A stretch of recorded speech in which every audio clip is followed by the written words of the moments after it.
Podcasts you love. From people you trust. This is Twit. Hi, this is Leo Laporte, and this is my Tech Guy podcast featuring Mike Sargent once again this week. This show originally aired on the Premier Networks Saturday, October 1st, 2022. This is episode 1931. Enjoy. This episode of the Tech Guy is brought to you by Melissa. Make sure your customer contact data is up to date. Try Melissa's APIs in the developer portal. It's easy to log on, sign up, and start playing in the API sandbox 24/7. Get started today with 1,000 records cleaned for free at melissa.com/twit.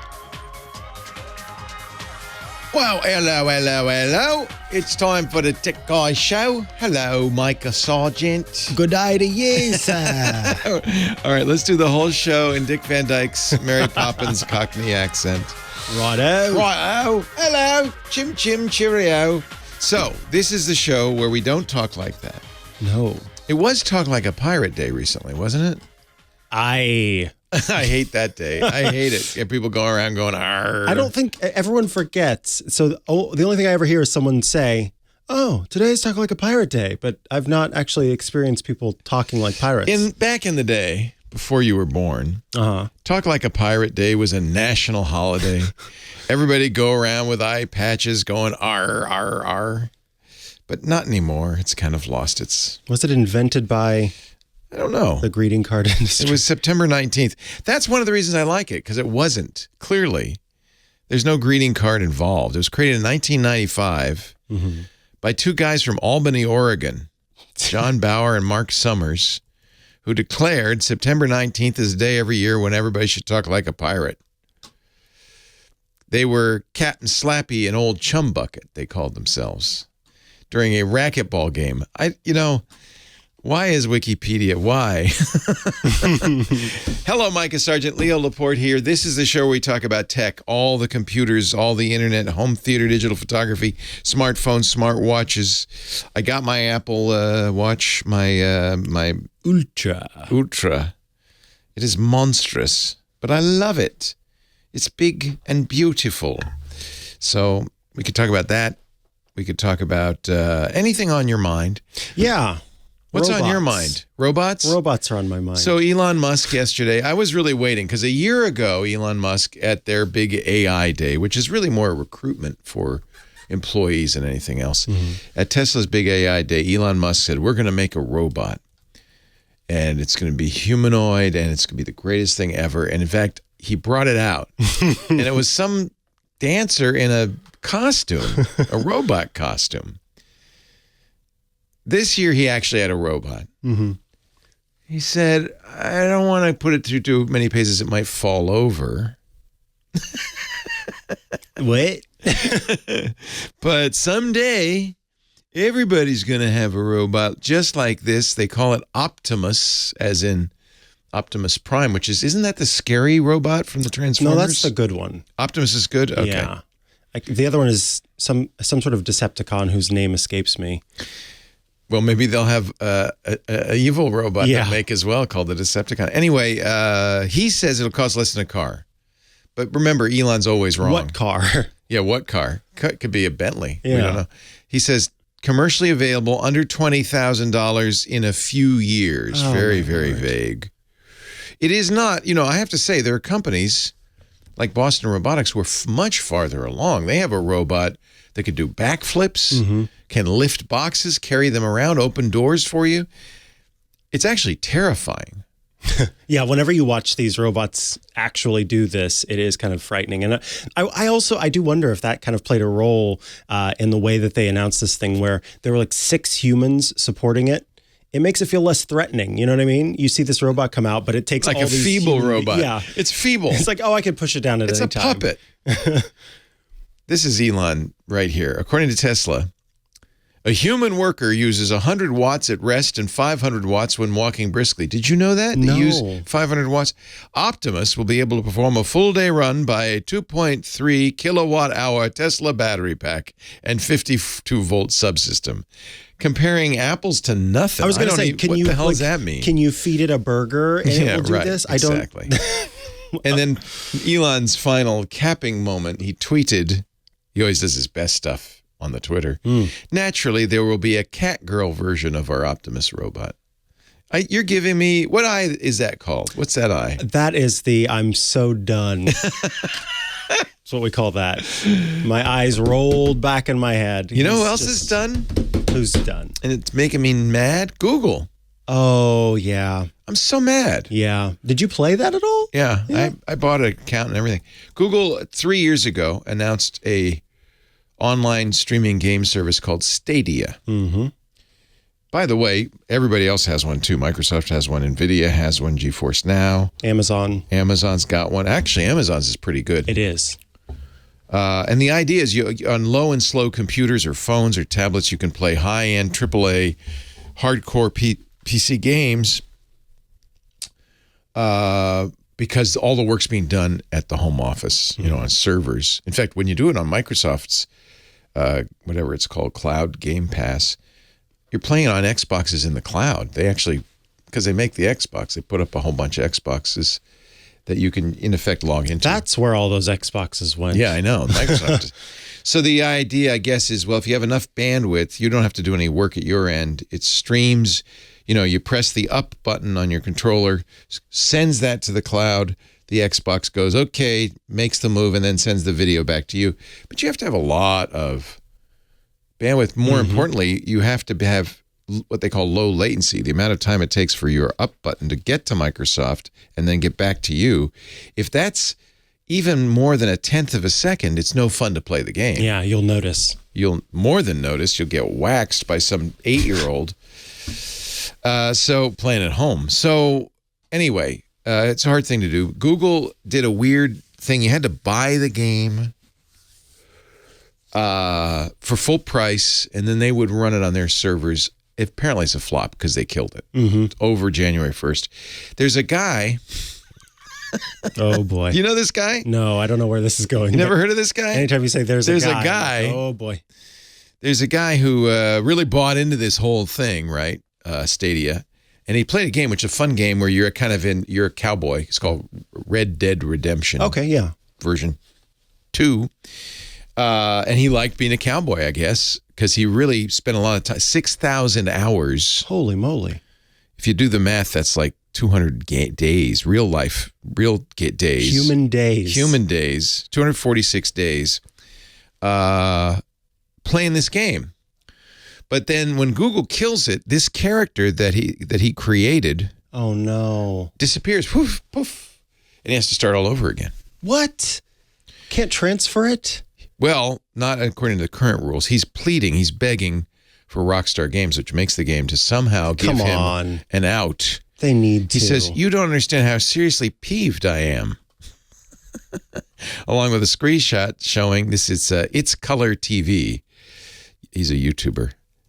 So maybe that's, maybe he was gainfully employed streaming on YouTube playing this game. I don't know. It's a nice game. I like it. I've played it for about half an hour, but it's not 6,000 hours.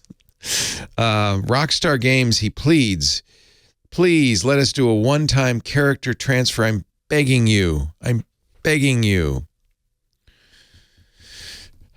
But larger story, because I'm sure most of our listeners haven't spent 6,000 hours in game on Stadia, is why would anybody invest any amount of time, energy, or money in any Google product at this point? Yeah. They have made a reputation for themselves as a company that is more than likely to kill something that they've created. They're stone cold killers. There's a Google Graveyard website. Yes. Of all the things Google hath killed is, it's not a person or an animal. It's a software. It's a service, but still. The Google Graveyard will tell you that there are many, By the way, I'm going to Google Graveyard because I can't remember the... Killedbygoogle.com. Killedbygoogle.com. Thank you. The Google Graveyard. And there's 274 things. Jeez Louise. That Google has axed, including, we now add Google Stadia. And I think this is from a corporate point of view. Look, I understand something's not a success. You don't want to keep doing it. Right.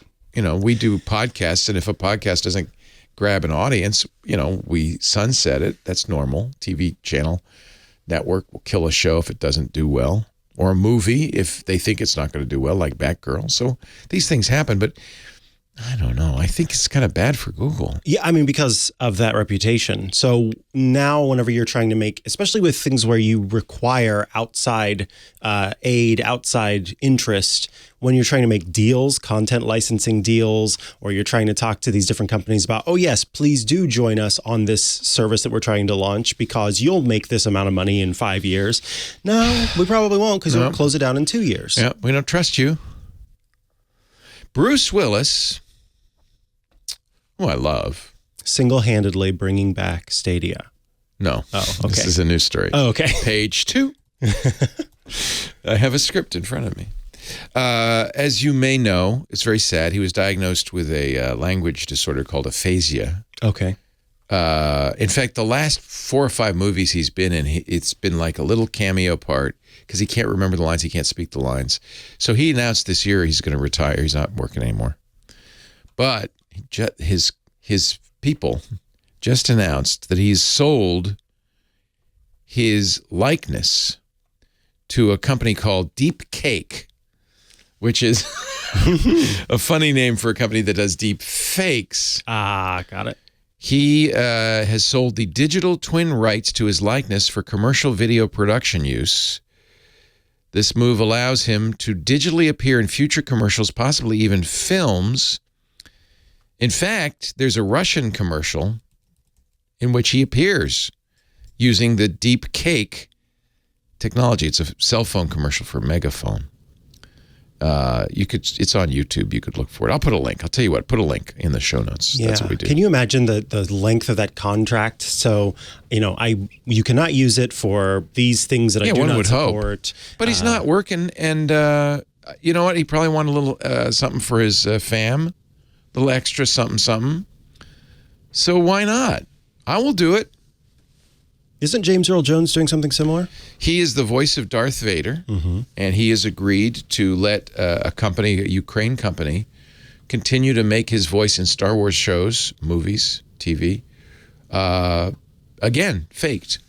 The thing about Bruce, so that's just Darth Vader's voice, because, anybody can wear the costume. Right, exactly. exactly. In fact, this Halloween, many of us will. And that's how it worked in the beginning. It wasn't him in the costume. Yeah, it was a very tall guy, David Prowse, I think was his name. And then he would, the force is strong in this one. So they're going to use a computer to generate the new lines. But this Bruce Willis thing, what they do is they get an actor who's physically similar to Willis, and they replace his head with Bruce Willis's face. I'm going to just quickly watch this commercial. I haven't seen it yet. It's got a yacht burning, and Bruce Willis is tied to a bomb, which is counting down on the yacht, and the Russian phone call comes in. It looks just like Bruce. It's pretty good. I think it's kind of cool. I mean, it doesn't look... It's sort of just like... It's what we call that uncanny valley, where it looks like something might be a little bit off. Yeah. And they don't show him a whole lot. You've seen deepfake Tom Cruise on TikTok, right? Yes. That's a guy who does a Tom Cruise impression, looks a lot like Tom Cruise, has his physicality, but they superimpose Tom Cruise's face on it, and it's pretty darn good. It's kind of frightening. I think this is, it's going to get better and better. So anyway, Deepfake is training a deep learning neural network model based on Bruce Willis's films from the 90s. They don't want old Bruce Willis. They want diehard Bruce Willis.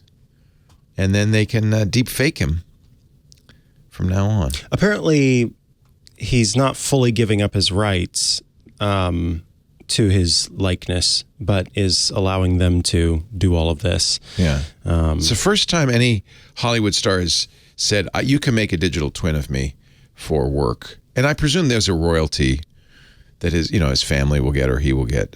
So, what a world, huh? What a world. 8880. I don't know. That's the What a World segment on the Tech Guy. You got two tech guys today, Micah Sargent, Leo Laporte, ready to answer your calls at 8888. Ask Leo. More calls. Your calls right after this. That's a good point. There was a Fred Astaire commercial where he's dancing with a vacuum cleaner. But that was a different technology. That wasn't a deep fake technology. Telephone love. Ladies and gentlemen. Yeah, man, it's Kim Schaffer. She's the telephone answering girl. Hello, Kim Schaffer. Hello. The reggae Kim Schaffer. Kim is your wonderful host. Whenever you call in, she'll be saying, "Hello, man." Hello, man. And I like a little reggae every once in a while. It would be so boring to be in a reggae band, though, wouldn't it? Just like because it's the same beat over and over again. Just because it's so slow, it's like, and you don't, But they're all stoned, so Yeah. it makes sense. feel in the music. So they're happy. They don't care. Guy going beep, beep, beep. He's happy. Yep. He's Steel happy. drums, man. That's my I ambition. played steel drums in middle school. What? No, That's steel Yeah. drums are hard. That's hard. It was so much fun. I loved it. Would you bring your steel drum love in how steel sometime? drums I don't sound. have a steel drum, but I played in my middle school had a program. What do you mean you don't have a steel drum? I don't have it. How If you dare could you. play a steel drum, you should have a steel No, drum. we can should- make you one. Oh, that would be Burke, awesome. Burke, Get your- manufacture me a Get steel drum. Get your rubber hammer out. Make Kim a steel drum. It's a really fun instrument to play. I bet it is. Yeah. Is it hard? No, they paint the key, the note on the Well, drum. I mean, because we were middle school students, the notes were written on each note. Yeah, and, so you just hit and it. I didn't have to even G, read G, music. G, Yeah. G, G, G, G, So, F, E, F, E. If I had to read music or know where the notes were, That's why it it's would have perfect, been a different story. perfect for middle school. Oh, I can get one for under $200 that has all Can't- the notes written on there. There you go. It's not going to be a good one, but Well, you know what? Isn't there a TikTok thing where you do show a picture of you in junior high school and then a picture of you now? would you like me to do that? You could do that with a steel With your drum. steel drum. But the funny thing is, pictures quality when I was in middle school is terrible. so terrible. Yeah, I that- know. Oh, yeah. So, know. that smudge there, that was me. Yeah. yeah. Who should I talk to? Let's Who should go we? to David in Toronto. I believe he just got a new phone. Oh, exciting. And Apple Pay's a little different now because he used to have a 8 and now he's got a no home button. Oh. No home button. Oh, no. Hello there, David. How are you? Welcome from to Canada. Good to have you. Yeah. By the way, that one song I stick my head all day now. So you're lucky you got a brand new phone, but it doesn't have a thumb anymore. But what it does have is a Phone face. button, yeah. Is you have a face, and it has face recognition, right? So the same. I think Right. the same thing, right, Micah? Yeah. You just Depends on what David is wondering, if it's the shortcut to get to it or what's your question? Well, basically, right now when you pay for something on your old phone, I keep my iPhone 8 Plus, Touch ID. So when you go to before I just touch my thumb, paid, right? It paid. yeah. Right. So now. What's happening now? Now it's to launch. If you want to choose the card, you double tap the screen off key, or you hold it, right. You double tap the side Right. button. Double tap it, and then you pick the card. You tap it on the receiver, and it'll go. Oh, it'll look at your face. If it can't see your face, so there's no place to put your thumb anymore. But that's okay because it's in theory. And by the way, it's all a theory. It's better with your face. Micah and Leo and Scott Wilkinson coming up. So, have you tried it? Have you done it, David? Oh yeah, I did it a few times, but it's kind of annoying because I sort of figure it out. You're used to the fingerprint. That's the thing. Mm-hmm. Yeah, I put my finger on it. I launched it. Because then as you go to the touch thing, it shows up. But then you have to double tap to pay. Yeah. So, Right, so I just kind of avoid the double tapping. okay, so what you were doing before is whenever you bring it up against the thing It would to pay, pop it would up. pop up, and then you just have your thumb there, so then it automatically do it. Now, but your problem is that you don't like that you have to say, "Hey, I want to pay," and then touch. So it won't pop Right. up automatically anymore? I It don't. does. Oh, it does. Okay. Oh, it does. Okay. But now you just have to be looking at it. Right, but you're not looking at it, right? No, I know, because it's down on the payment thing, so you have to bend over. Yeah, that's kind of lame. I think my suggestion for you, it will require some rethinking, but if you have your phone looking at you and you double tap the side button first, then it's going to automatically do that face recognition. And now you can tap it. So that's what the new. Here, I'll show you a close up here. That's what the new habit is. I'm here. I'm going to buy an ice cream cone. So I don't. What you used to do is you'd put it on the thing and then you'd have your finger on the thumb. And now what you do is you double tap. So you're in the wallet, and notice, oh, I see your face, Leo. Now it said hold the reader, and you don't have to have the face anymore. So yeah, your workflow is different. You double tap first. Yeah, that was happening fast. Yeah. Yeah, if you so can it's just the opposite. Then I can see why it's frustrating. Absolutely. A lot of us had to retrain when we went from the home button a lot to of Face ID. ID. My first Face ID phone, because I gave my iPhone 8 Plus. Yeah. That's a big leap. You'll get used to. I think you'll love it. It is a big leap. The camera's great. Yeah, the camera's great. I think the biggest thing is the bigness, right? The size is the hard thing to get used to. It's actually the same physical size as the old phone. Oh, it is? Because you had an 8? Heavier. Oh, wait, which one did you get? The iPhone? The 8 Plus. Okay, yeah. So the phone size is very roughly the similar. same. Yeah. You got the 6.1. It's slightly heavier. Yeah. More screen, though. There's more money in it. more screen on, and more screen size. Yeah, that's right. You're right. Yeah, more screen size. By the way, I tell you, on Rogers here in Canada, it was still showing call for help. Oh, I know, for years. After a couple of years ago. It was kind of embarrassing because they'd show like the 2004 episode where Amber shows me this new thing called YouTube. Oh, my God. And I'm going, wow, that's really cool. Like I'm an idiot. He didn't know YouTube? YouTube? Yeah, it was at 4 a.m, too. That's the only thing. It wasn't in the middle of the day. It was 4 a.m. Hey, at least you had something to watch when you couldn't sleep. Yeah. Put you right out. Yeah, that's right. Yeah, I just noticed it was on 4 o'clock. Did they stop? They stopped. The original call for help. The original call for help. Yeah, they stopped. First one. Yeah, it's up now. It's not on now. Yeah. Oh, well. Not anymore now. Hey, I love Toronto. I miss Toronto. Sorry that I used to go up there every month. It was so much fun. Yeah, I know. Yeah. But Amber's up there. She's doing great. She's doing fine. So I met you once when you came up here. Yeah. Yeah. I came by one of your meetings. Yeah. Very nice. Appreciate it, David. Have a great day. Get used to it. That's life. Yeah. Apple, in its infinite wisdom, has changed your world. Oh. I'll hang of it. I'll get the hang of it. You'll get the hang of it. Actually, it's funny because I had to really think about it because I do it so automatically. Exactly. Now. Yeah, I had a moment of like, okay, what's going on? And the other thing is if you have an Apple Watch. That's what I mostly do. I double tap my side button. It's the same process, which is because the watch is already authenticated once you. So you double tap the side button and tap. Yeah, and make sure you set the default card to what you want it to be most often, so that you only ever have to change. Cards, right. if it's something. I have one card on. I have one card. Oh well, there you go. Makes it easy. Perfect. Yeah, just one card. Okay, good. Thank you. Hey, David, have a great one. Take care. Hey, ladies and gentlemen, boys and girls, children of all ages, it's the hip cat, the man with the knowledge, the man with the trumpet, the trombone, and the tuba. It's Scott Wilkinson, home theater geek. YouTube.com/AVS Forum is where his podcast lives. Yep. Hello, Scotty. Hello, Leo. Hello, Micah. Hello, Scott. Scott joins us every week to talk about big screen TVs and surround sound and all that cool stuff. AV. Jazz. Were you in the AV squad as a kid? I wasn't. For some reason, I didn't quite get into that. I did, however, when I was in 6th grade, I brought my little planetarium. I had this little planetarium thing, and I brought it in to show the kindergartners. So you were a nerd. That's cute. I was a nerd. I was a super nerd. Yeah, no that's doubt. Good. No you doubt. were an astronomy nerd. I love it. I was. Yeah. Exactly right. So wanted to tell you a couple things. One is my latest home theater of the month is up. Just posted it yesterday.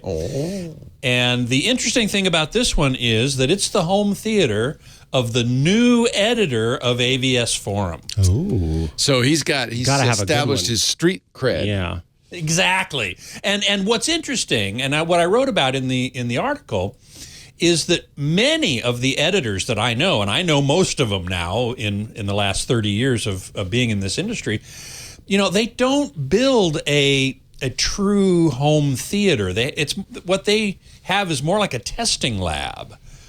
But what Eric did, Eric Wesley is the new editor of AVS Forum. He actually built an honest-to-goodness home theater with acoustic panels and really cool seating and all the stuff that really makes a true home theater. Looks like you got a sponsor to pay for it too, which is he didn't. No, he didn't. Oh. No, he did not. Okay. He actually built this before he was the editor. So what's the Anthem part? Brought to you by Anthem. Oh, well, that's okay. Home Theater of the Month as a column. I get it. Sponsor. Oh, so the series is powered by series Anthem, is but not his powered home by theater. No, correct. So Correct. I'm the looking. Whole series. He's got a very nice audio setup.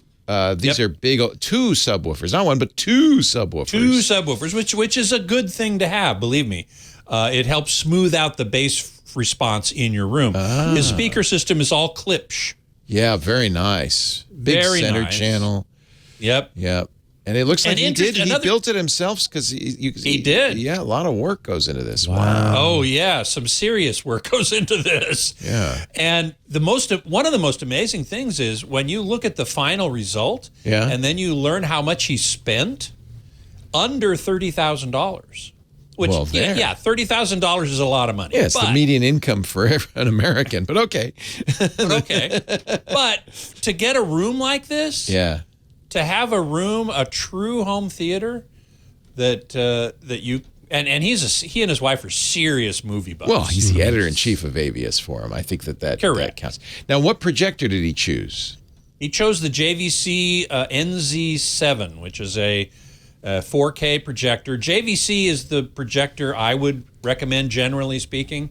They have the best blacks, the greatest contrast, native contrast.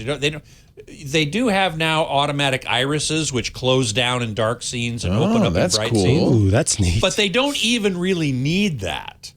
You can do without it, and you still get fantastic contrast, much better than almost any other home projector. Wow. And how So big is that screen? Because that looks big.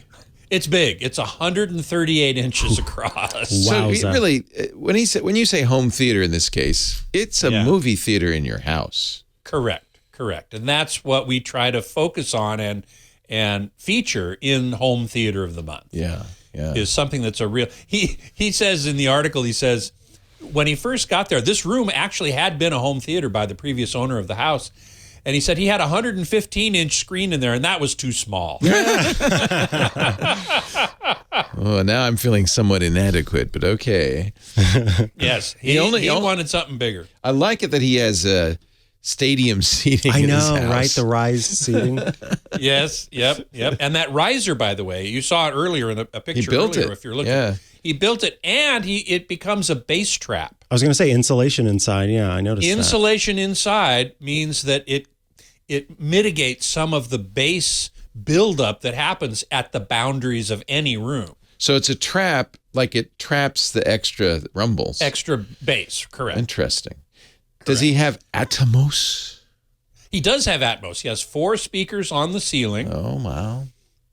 And it's a beautiful thing. Next time I'm at CES, I hope to go and visit and watch a movie in that room. Yeah. And you like those Klipsch speakers? He's certainly all in on Klipsch. He's all in on Klipsch. He calls that he chose those for the price to performance ratio. Some people like Klipsch, some people don't. I mean, that's a brand and a technology that some people really like and some people don't. The tweeter is in a horn. It's called a horn tweeter, which is what commercial cinemas use. Well, it's what Klipsch is famous for. I mean, correct. In the 50s, Klipsch was famous for its Klipsch horns. Klipsch horn, yep. Which exactly were right. speakers the size of a medium-sized child that had a big old horn where the tweeter was. Yep. People don't do that anymore. They do diamond domes and things for their tweeters. They do. Many people do. JBL often has horn-loaded compression tweeters, so they use horns. What does the horn do? How does that change the sound? It changes the directivity. So it controls how the sound emerges from the speaker and expands out into the room. Yeah. So if you can control that, you can avoid a lot of bouncing off the ceiling. They're directional, as you would expect the horn to be. They're more just like my Vuvuzela here.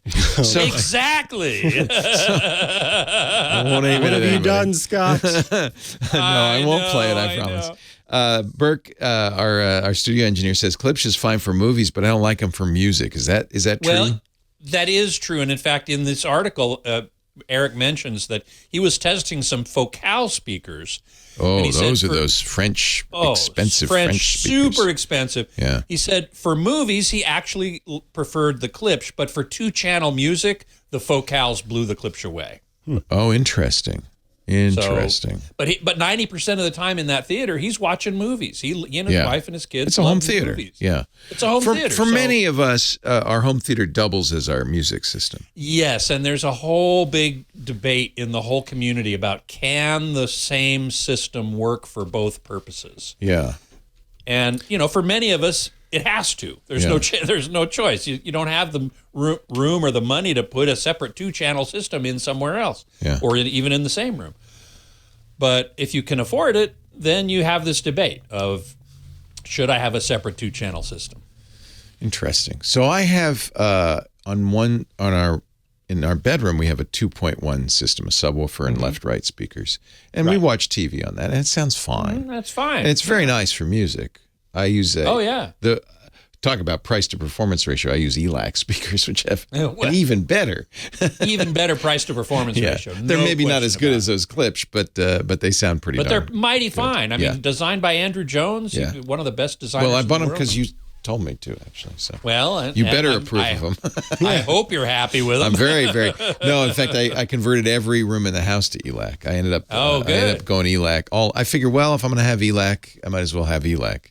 Yeah. But the subs are not, because subs don't matter as much, right? They're just making. They don't. That's correct. Yeah.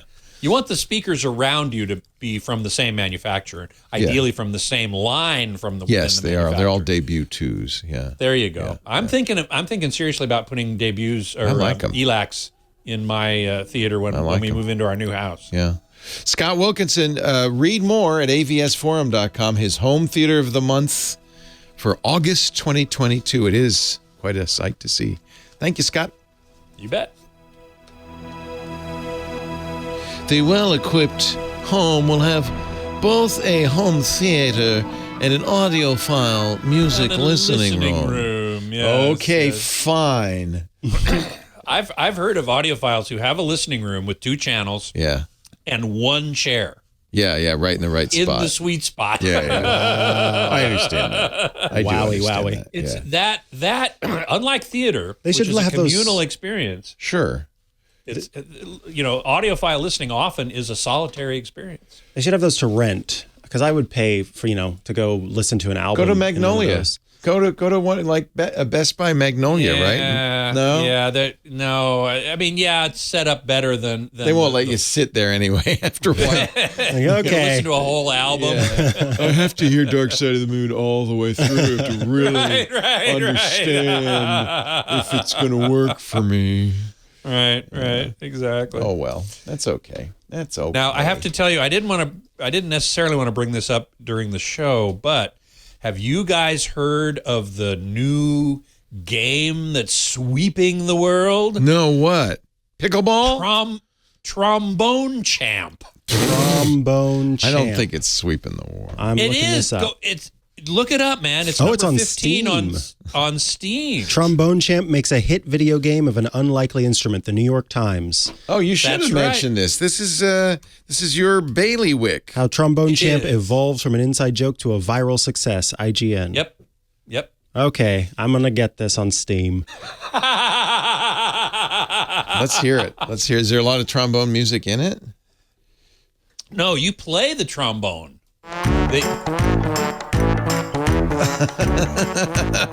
The old gray mare. Oh, I'm throwback. sorry. Have you tried it, Scott? I have not. I just learned about it yesterday. So it's rock. It's like Rock Band or Guitar Hero. It's like Guitar Hero. It's like Guitar Hero, but with trombone. and you play the trombone by moving your mouse up and down. I love that background. I hope they have better songs. They've got like 20 songs. It makes sense because it's a slide trombone, so you're sliding your mouse up and down. Exactly. Oh, this looks so fun. I'm going to buy it too. I'm not a gamer. You guys know this. I mean, Leo, you know this. I've always said I am not a gamer. Well, this isn't a game, so you're in luck. I'm going to buy this. Yeah. This it reminds me of the Nintendo Wii. The characters look like the... Yeah. You better be good at it, though, Scott.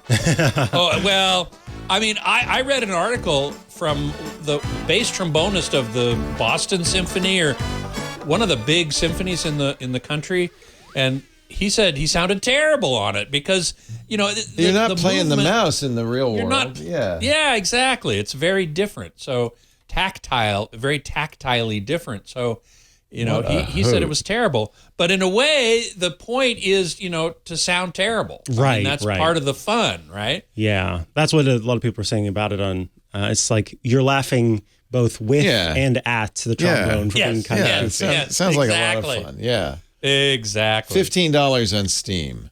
Yep. That's not bad.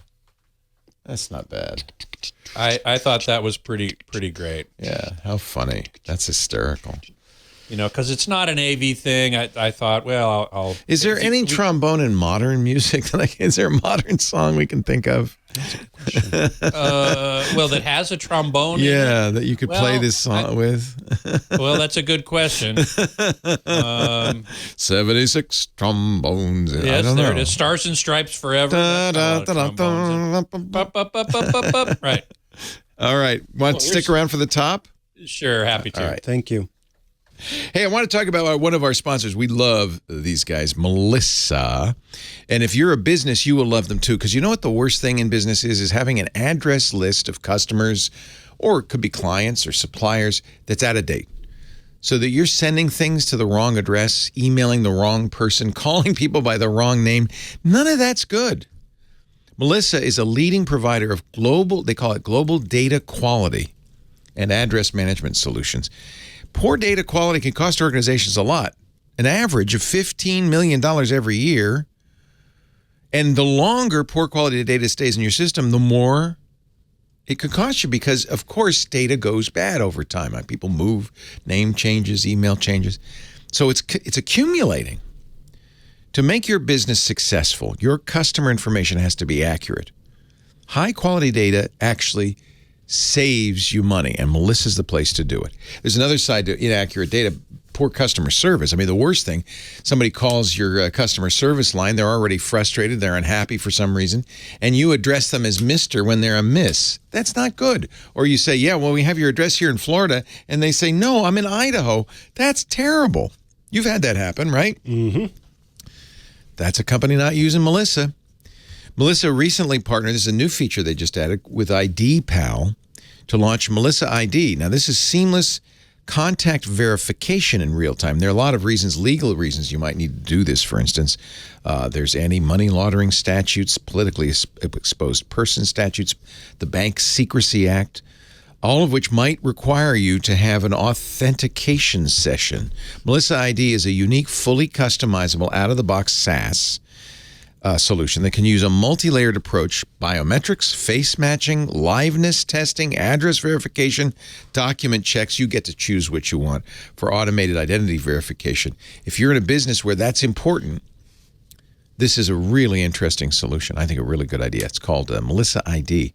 Now, Melissa also, I mean, anytime you have a fraud problem, having this Melissa ID could save you so much money. All the costs associated with customer acquisition, operations, fulfillment, fraud.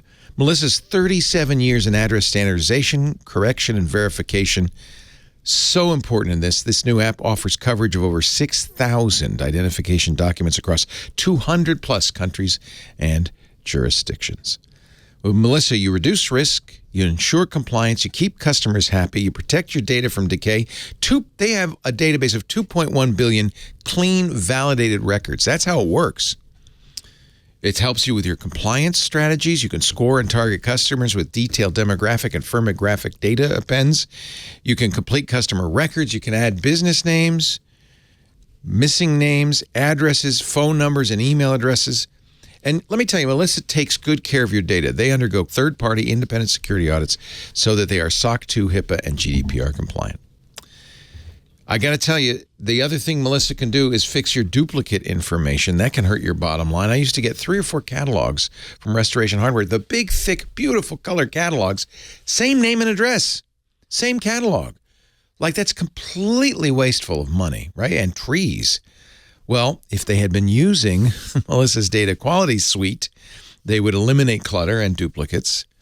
They would reduce their postage and mailing costs. They finally stopped. Maybe they got Melissa. I bet you they did. Batch address cleansing. You can process an entire list for accuracy and completeness. Identity verification. We mentioned that. There's so many features. Geocoding enrichments where you could take an address and get the longitude and latitude. Email verification removes up to 95% of bad email addresses from your database. They even have an app for iOS and Android called Lookups that lets you do it onesie-twosie, search addresses, verify social security numbers, access detailed property data, things like that. Oh, and one more thing. They've got an API. So a lot of companies build Melissa into their customer service software or their shopping cart software, which eliminates problems right from the start. Make sure your customer contact data is up to date. Try Melissa's APIs in the developer portal. It's easy to log on, sign up, start playing in the API sandbox 24/7. Get started today with 1,000 records cleaned free. Just go to melissa.com/twit. Melissa.com/twit. We thank Melissa so much for supporting the Tech Guy Show. They've been a long-time sponsor with us. We love them. And we also thank you for supporting us by using that special address. That's how they kind of know that you heard it here. Melissa.com/twit. And now, back to the programming. No trombone in this, you notice. Really would be improved, I think, with a little bit of trombone. Leo Laporte, Micah Sargent, your tech guys. During the break, Scott informed us of the hot new game. Trombone Champ. Trombone Champ, where, it's like Guitar Hero, but instead of playing an instrument people really want to play, you're playing a trombone with your mouse. Like a slide whistle, kind of. Yeah. Okay. I'm looking forward to it. You're going to buy it. You're going to play it on Steam, huh? Yeah. All right. Okay. Let's go back to the phones. Another Dave on the line from Portland, Oregon. Hello, Dave. Hello, Leo. I'm calling in about your favorite subject, Linux. Oh, I thought it was you scared me. I printers. thought it was going to be printers. Oh, you're not being sarcastic. You're being honest and true. Yes. Being honest, I want to know the version you like the best. That's a common question. And, it really depends on what you're going to use it for, as with everything else. If you ask me what laptop to get, I'd give you the same fudge words. Well, what I want to do is, I didn't know if Linux, will it still use the Chrome browser? Because over at our church, we use the Chrome Remote Desktop quite a bit. Yep, it sure will. And Chrome Remote Desktop will work on it. You can also use the open source version of Chrome, which is called Chromium. Chrome's based on that. There's a lot of browsers available for Linux. Linux these days is a very mature, I think very usable operating system, and it's free. It does. One of the things it lacks is all the tracking that the commercial companies, because nobody owns Linux. So there's no incentive for somebody to put trackers, as there would be for Microsoft and Mac to do. So a lot of people who are privacy-focused and security-focused like Linux. Linux is not free of malware, but because it's such a small percentage of the overall operating system base, a lot of malware authors just say, well, I don't really need to get into it. That's starting to change because Linux is widely used. It's the number one smartphone operating system, known as Android, is a Linux. And it's used on web servers everywhere. It's used in Internet of Things devices very commonly. So we are starting to see some more attacks. But I think as a normal desktop user, you're probably more secure. Definitely more secure in Linux than you are with Windows. And most Linuxes look a lot like Windows. So that's another thing that people might want to consider when choosing a Linux. Because Linux is open source, it was invented by a Finnish graduate student in the early 90s, Linus Torvalds. He kept the copyright to the name, but not the rights to the software. So anybody can create a Linux, and if it's going to be called Linux, Linus gets to approve it. That's the copyright he's kept. And then what's on top of that is what's called a distribution. So you take the Linux operating system kernel and you put a lot of software on it and what's called a package manager, an installer, and that makes it a distribution. Then on top of that goes a desktop environment. Most Linuxes out there can use any desktop environment. The most popular right now desktop environment is probably, it's probably a split between GNOME, G-N-O-M-E, and KDE. Those are the two most popular, but there's some like Cinnamon, which is what Mint Linux comes with. They're very Windows-like. So, but the nice thing is you can install Linux and try different desktop environments so you find one that you like. I would recommend. Now, can you do a partition on your laptop and run one or the other? You can do, yes. In fact, you can run Windows too. So if you, that's what I mean. Yeah. If you're run Windows or Linux, or any number, you can Windows and 3 different kinds of Linux. Yeah, absolutely. And most Linuxes will walk you through that process. Usually, almost always, you'll install Windows first, and then add a second Linux boot. For brand new users, go ahead. My Chromebook says that your version of laptop now will no longer update Google Chrome. And so it's stuck on version 99, and on my Windows 10 machine, I see they're up to 106. So can I reload a new, like, Linux on my Chromebook? A little complicated. So, yeah, it's annoying because Chrome comes from Google, as does Chrome OS, your Chromebook. But they put a limited number of years on a Chromebook. Your Chromebook must be fairly old. I think the current Chromebooks, you get 8 years of updates. Well, this is 2016 model. Yeah, so in the old days, it was more like 5 years. So, yeah, you can either get a new Chromebook. The good news is they're pretty cheap. It's hard to put Linux on a Chromebook because Chromebooks are locked down for that very reason. You have to put it in developer mode, and you can, but you have to put it in developer mode. You can also run Linux on Chrome OS and then open the Chrome browser under Linux, which is kind of cuckoo. But, yeah, there are a lot of choices. So you're going to want to Google putting Linux on a Chromebook because it's a fairly complicated process. And as I said, you can also embed it underneath Chrome OS. You might want to read up on that. Either way, so your goal is you've got to use the modern Chrome at church, basically. Right? And what version did you say you like the best? Well, it's gonna. If you're putting it on a Chromebook, you're gonna probably want to use a version that's. I've also. You got a regular PC? 8, Oh yeah, Windows 8 machine and a Windows 7 machine. Perfect. I'll probably put it on one of those. Perfect. Yeah. For an older machine, you might want to look at Ubuntu and some specific versions of Ubuntu designed for older machines, like X Ubuntu or L Ubuntu. ubuntu.org is Ubuntu. And there's a version of Ubuntu I like even more from a company called System 76. It's called Pop OS. And it really handles a lot of different hardware better, I think, than Ubuntu does. So if you Google Pop OS, you'll find it at pop.system76.com. That has instructions on how to download it, put it on a USB key so that you can install it. They have instructions for doing it with as a dual boot. That's what we call it with Windows. I think that's probably a good choice for first-time users. A lot of first-time users like Mint. I'm not as big a fan. I like Pop OS. I think that's a good way for you to go. And then when you get a little more sophisticated, the Linux that I use everywhere is called Manjaro. It's a little trickier, manjaro.org. But I think I would go, if I were you, with Pop OS. Thanksgiving, I might upgrade and get a new laptop. And what do you think the difference is between the Gen 11 and the Gen 12? Are there? Well, get ready because Gen 13 came out. There is a lot of controversy over Intel's 12th generation processors. I bought, and I'm sitting in front of an i5 12th gen because I wanted to try it. In theory, Intel's added this thing that Apple did. And I think Intel, and by the way, Qualcomm also does it in phones, and Intel looked at it and said, oh, that's a good idea. So they're doing it now. They have efficiency cores and performance cores. So, most processors these days have multiple cores, 4, 6, 8, 12, 32 sometimes. And they devote a certain number of cores to efficiency so that when you don't need a lot of horsepower, they run the efficiency cores, which sip at the battery. And then when you need a lot of horsepower, they can go, okay, let's kick in, and the performance cores kick in.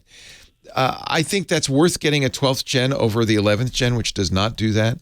And they don't yet have laptop 13th gen processors. They're brand new, but early next year they'll come out with 13th gen. And I've heard people complain about some of the performance characteristics of the 12th gen. So it might be Intel will, that was their first one using performance cores. So might be worth, certainly I would get a 12th gen now. I'll be honest with you. I wouldn't get an i7. I would get an i5, which is more than enough horsepower. I've had good results on this Dell XPS 15 with the 12th generation i5. So I had an old HP laptop that I still have, and one of the Windows updates totally crashed it. Oh, Lord. So I had to load Windows from Microsoft, and of course it would not find the video driver for it. And so I went to HP, and HP says, well, here's the driver, but you don't have access to it. So I called tech support, HP tech support, and they say, sure, we can fix that for you for $99. Oh! That's ridiculous. That's insult to injury. Gotta run. Leo Laporte, Micah Sargent, your tech guys. More calls coming up.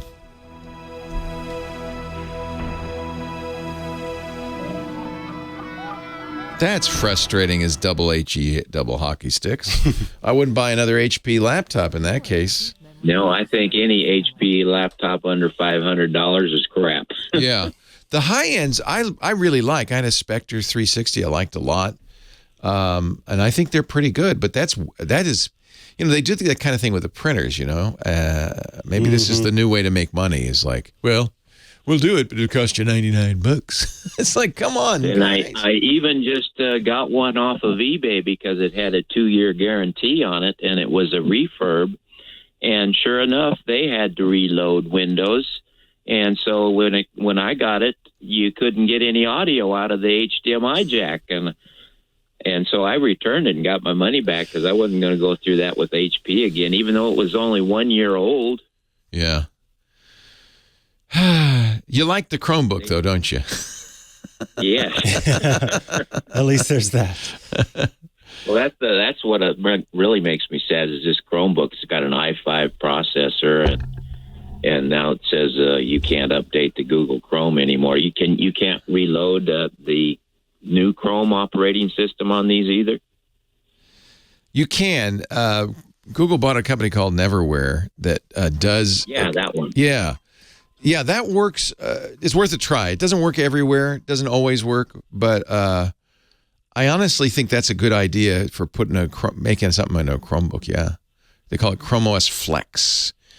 I think they have a list of compatible laptops. I would check that.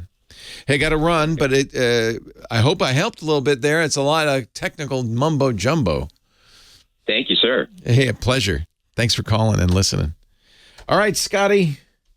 It's coffee time in the USA. Ooh, coffee time. You know what that means? Time for I know Scott. what that means. Oh, yeah, let's ask Scott about his shirt. 50 years, 500 years of 500 years of chicken music. I was going to tell you about that. Here, hang No? What does it mean? Look at that. For antiquarian funks. Who are the antiquarian funks? The Antiquarian Funks is a group I was in when I lived in Santa Cruz in the 70s. Oh, cute. And one of the concerts we did was 500 years of chicken music, basically from 1200 something to... Well, what do you mean when you say chicken music? I mean music that was written about chickens. So well. There's one called Kiki Liki Kukuruku, Kikiliki, that's Hawaiian, probably, yeah? No. It's British, I think. Sounds like Josquin de Pré. Something like that. Yeah, exactly. There's a ton of music written about chickens. Well, as it should be. They're the greatest. What I loved was in one of the finales was a woman coming out and singing "The Hen Has Laid an Egg," wearing a chicken outfit. Oh my God! So great. are you getting the band back together? No. Oh. This shirt was actually made. The leader of the group unfortunately passed away last year, and we at the memorial we played some chicken music wearing these shirts. Oh. And the woman who sang "The Hen Has Laid an Egg" came out in her chicken costume and sang. It was so great. What a sweet. That's a boy. What a way to go. Yeah. Oh man, he was my mentor in early music. Anything past 1700 he wasn't interested in at all, except jazz. He loved jazz. But as far as the music that he played, it was 1700 or earlier. Wow. And he had the most amazing collection of music and instruments. He introduced me to the sackbut, as a matter of fact. He found me playing recorder at a little fair somewhere, and he said, "Oh, you sound pretty good on recorder." And I said, "Well, thanks, but it's not my primary instrument." He said, "Well, what is?" I said, "Trombone." He said, "Oh, have you ever heard of a sackbut?" And I said, "No, what's that?" And he said, "Come to my house, I'll show you." And from then on, I was a sackbut player. Lovely. So Lovely. There you go. All yours, how I got Scott. introduced to the sackbut. Thank you very much. I want to get that coffee before it's too late. Go get that coffee, man. Thank you. Hello, everybody. Beatmaster, yeah, do the funky chicken? No, I'm not going to do the funky chicken. However, it is time for the chicken dance. It's Oktoberfest time, and every Oktoberfest band I know plays the chicken dance. And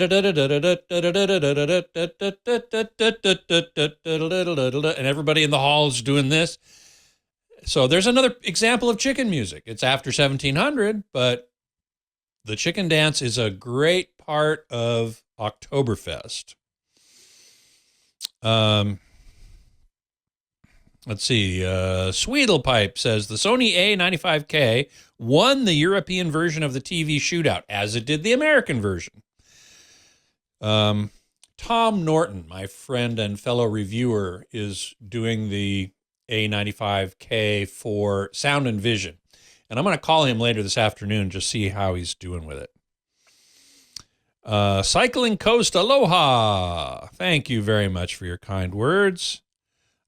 Just listen to us talking about contemporary songs and bands with trombone. And I wanted to mention there's a very good current band. Oh, of course, Trombone Shorty. I don't know why I didn't think of him. He's great. New Orleans. And man, oh man, what a great player. I saw him, not live, unfortunately, but I saw him on Austin City Limits. His band was playing. And what a great trombone player he is. And Chicago and Earth, Wind, and Fire had trombones. Blood, Sweat, and Tears also had a trombone. So, yeah, there's quite a bit of trombone out there in the world. But Trombone Shorty, thank you for reminding me of that. Loquacious V2 loves the chicken dance. Of course you do. You're my kind of gal. But then again, we already knew that from all the fair stuff we've done together. We're still going to try and go to the fair up here, even though it's pretty small. But we're still going to go, because what the heck? We haven't been in a couple of years. My wife and I do like getting dressed up and playing the roles. Brian Setzer Orchestra, yes, Rintaro. In fact, a good friend of mine from college, a fellow bass trombone player, plays in the Brian Setzer Orchestra. Of course, that's a whole trombone section. It's a big band, essentially. And does Big Bad Voodoo Daddy still record? I think they do. I'm not sure if they have a trombone. They might. They might very well. I just saw last night on Great Performances, there was a show about Latin jazz featuring, I get this right? Riaces Jazz Orchestra, RIACES, which is basically a big band. So 4 trombones, 4 trumpets, 5 saxes, a lot of percussion, doing Latin jazz. And oh man, they were awesome. Really amazing. Really amazing. RIACES, Riaces. Really, really good. So I highly recommend you check them out. They are amazing. Cowbell, yes. So let's see. Yes, Loquacious, the cowbell is all yours. Oh, Elf, Trombone Shorty with Jeff Beck. That could be interesting. Wow. Okay, I'll definitely check that out.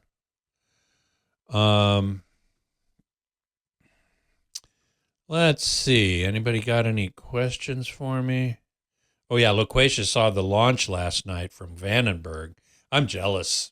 I would love to see those launches. That would be really fun. Let's see here. Tech Dino, yes, the day I became a gamer.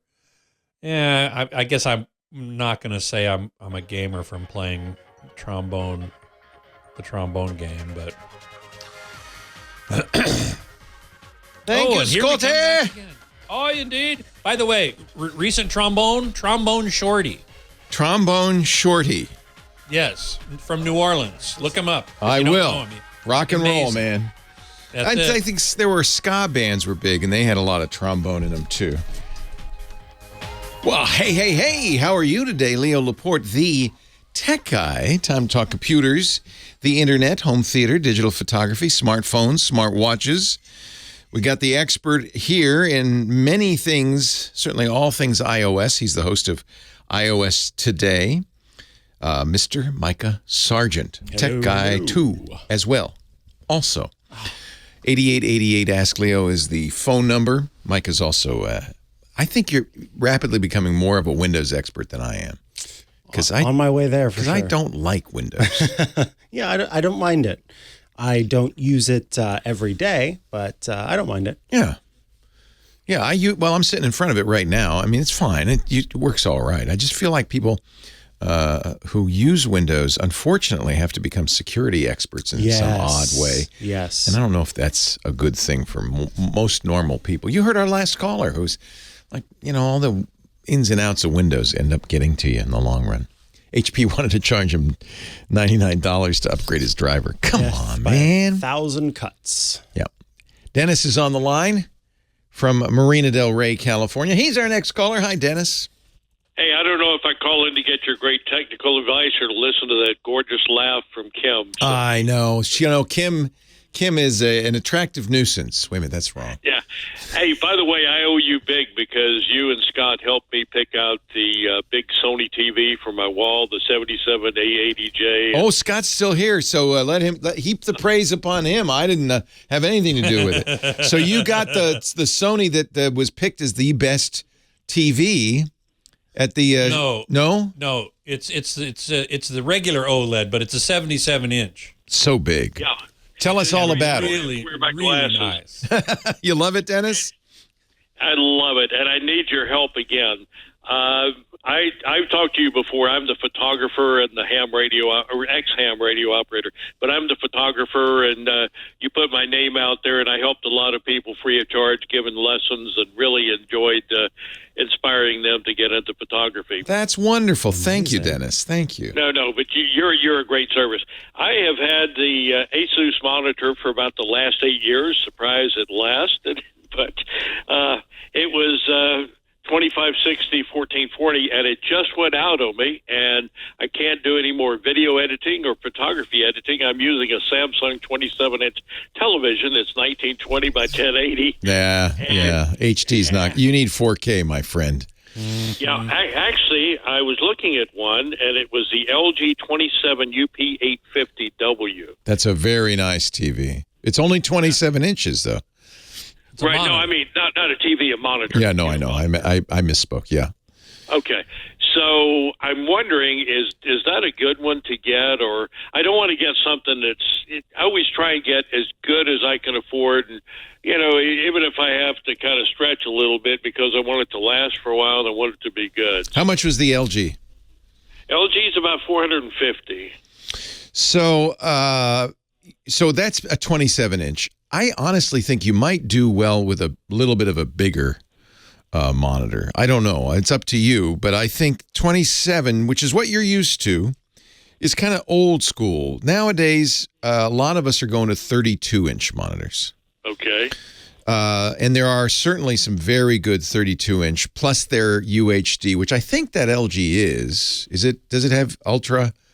It's 4K, but does it have, HDR? I think it does. I'm not sure. The more modern ones do.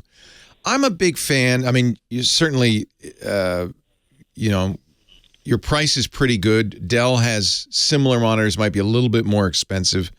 I think the LGs are very good. In fact, most of these guys are using LG panels, to be honest. Right, Scott? I believe that's so. I think so, yeah. We just got a Dell 27-inch.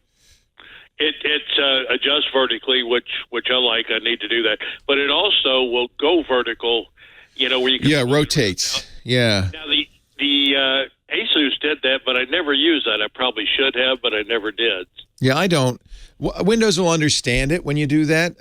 In most cases, Windows will just go, oh, fine, and reorient. That's more for programmers, people who want to read long web pages, Gotcha. That kind of thing. I think as a photographer, you're going to keep it in portrait mode. Right. Now, the other landscape mode. Landscape mode. I am misspeaking like crazy today. Landscape mode. Wide. That's okay. We know what you mean. The other thing is I've been holding off on this LG, but if you've got a better recommendation, I'm open to that.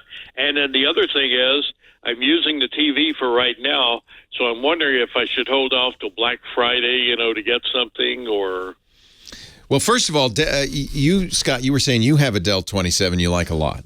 We just got a Dell 27, an S2722QC, which looks great, and it does have height adjustment. That was a critical factor, and you can rotate it so it becomes a portrait mode, but he doesn't really need that. It looks great. Now, I didn't do any comparisons. I'm sure the LG looks great, too. The Dell is about $400, and that's about the minimum you're going to want to spend on a 27-inch. But I do agree with you that the 32 might be worth checking out if you have the room for it. Dell's high-end line, the Ultrafine line, actually has a 32-inch for $699. So that's LG as well. I'm sorry, LG Ultrafine display Ergo 4K HDR10. $700. That might be, just a little bigger. I'm just saying, big is good. It's up to you. This one has an interesting mount. It looks like it's got a Visa mount that is a sidearm. Oh, I guess it goes either way, and it does slide up and down too. And it tilts at an angle too, which is really nice. Okay. I think LG is fine. I would say you like the LGs, good. Get a 4K. They make 5Ks. I don't know anything about it. I just happened to see it. No, they're very good. They're very good. I stand by. And I often do, my stock recommendation is Dell as Scott bought, because Dell usually has pretty aggressive pricing. And what Dell does is they have a consumer grade monitor, just like they do with their computers. Okay. And they have a pro level monitor. And the pros, the ultra sharps, are much more expensive. But those are, for a photographer, again, they're calibrated. So your colors are true, things like that. Yep. Sounds great. One other thing I wanted to tell you, I'm not going to order it from Amazon as much as I love Amazon, but recently I found out I had some packages missing. Amazon, once they give it to a shipper, whoever it is, they're out of the picture. They say they will not help, and if they give it to UPS, they're out of the picture. So if UPS, and I've talked to UPS, and I said, hey, with my package, and they said, no, the contract's not with you, it's with Amazon. So I just wanted to warn people. Back and forth, yeah. That's depressing. I just wanted to warn people that, and I love Amazon, but, when they give the package to somebody, they say they're no longer involved, and that's actually in their rules and regulations. Yeah, so there's no recourse. And you're saying when you went to the UPS, they said, well, we don't want to even talk to you. Right, because our contract is not with you, it's with Amazon. So you're out of luck? Is that what they're saying? Out of luck. And I said, what if I ordered a TV from you and I wanted to get insurance on it? Can I do that? And they said, no. Wow. Yeah, maybe buy something big like that. Maybe buy local. I'm more and more thinking buying local. Yeah. I think we want to support our local. Otherwise, they'll go away, and your only choice, and I think this is going to happen anyway, but in a couple of years, your only choice will be Amazon. And then watch out. Leo, and thank you for the service that you provide, and loving my big screen TV, I tell you. All right. Well, I thank you, and I pass along the thanks to Scott Wilkinson, too, because it's his recommendation. And 77 inches, that's nice. That's a sweet TV. Mm-hmm. Enjoy. Have a great day. Take care. Thank you, man. 8888. God bless you, too. 8888 Ask Leo. The phone number, 888-827-5536. Micah, you got to take the next 4 calls. I've been gassing. It's Micah's turn. Coming up. Give us a ring.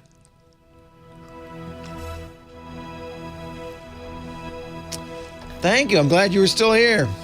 Yeah, sure. Nice. Glad to hang out. Good. Well, have a wonderful day in beautiful Santa Cruz. Is the weather nice? Or you're getting the marine layer now. You're getting that. Yeah, we've got the marine layer this morning, but it'll burn off. Yeah. It'll burn off. All right. We're going to LA for a couple days for the end of the high holidays. Good. Kol Nidra and Yom Kippur. We're going to be in a big program down there, and Joanne's going to sing the prayer. It's going to be lovely. Well, Lashana Tova. Have a great Lashana Tova. High holidays. Thank you. And we'll see. But you'll be back next week. I'll be back next week. Awesome. No question about it. Thank you, Scotty. See you then. You bet. See ya. Bye. Leo Laporte and Micah Sargent, your tech guys, 8888. Ask Leo the phone number. All right, I'm just going to pick at random, Micah. This one's all yours. Okay, here we go. It's Dr. Mom. What? Dr. Mom? Dr. Mom's on the line from San Diego. Hello, doctor. Hey, guys. How y'all doing? I'm great. Dr. Mom is my internet doctor. Well, not quite. Depends on your insurance carrier. She doesn't. I'm Medicare now, Dr. Mom. Oh, well, then we're good. So am I. What's up, Doc? Well, I got a couple of interesting emails this week. I was wondering what was going to happen when Amazon bought Eero. Mm-hmm. Yes. And it came out this week. Yes, they had their big, Amazon had their big event this week and made some interesting announcements, I thought. I know.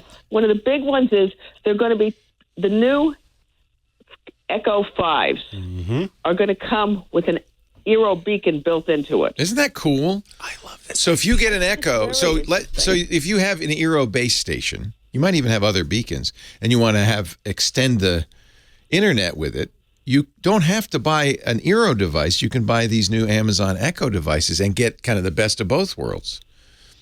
Exactly. It's similar to a beacon in that you're not going to get the ports off the back. Part of the reason I have a lot of just the base stations put around the house is then I can put switches on it. A lot of my stuff is hardwired. Right. I'm not sitting off the Wi-Fi. Right. But they're still going to sell beacons because there's places you're not going to want to put an Echo unit. Plus, if you remember, the beacons also have that little nightlight function. Mm-hmm. So if you've got it stuck in a hall, you can turn it on as a nightlight. This is such a good example, and Apple, of course, the poster child for this, of a company of synergy, right? So Amazon bought Eero, which was, for a long time, our favorite mesh router, and has now, because it's Amazon, added the Eero capability to its Echoes. They say that even the 4th generation Echoes will be upgraded, a firmware upgrade down the road. So they must have... Supposedly sometime in October, they're pushing a software patch. Yeah. What that means is secretly. And apparently nobody noticed. They were building Wi-Fi antennas into the Echoes and nobody noticed. Well, if you think about it, they always had to have the receiver antenna. They always had to have the ability to broadcast. Yeah.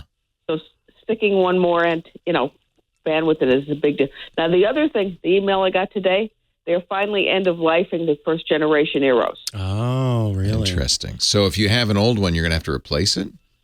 Well, here's I've got a question out to them. I haven't gotten an answer back yet. My system is a combination of new ones and old ones. Yeah. Because when I moved from New York, I took the old ones with me. I needed more here, put them in. If the old ones don't get a patch, I'm not that concerned because I have a new one as my gateway. But does this mean my entire system is not going to get updated? Yeah, I bet. That's what Sonos did, right? Mm-hmm. Yeah. Yeah, that's an interesting question. Well, let us know when you find out. I'd like to know. Yeah, because to me, I don't have any reason to take out. As I said, the Euros are going to function perfectly. Right. It's not if it was my gateway one, I would absolutely upgrade it because I want the latest security patches. Now you have to, by the way, be buying Eero Plus, their $99 a year software add-on to do this, and I presume you're doing that. No. No, I get patches anyway.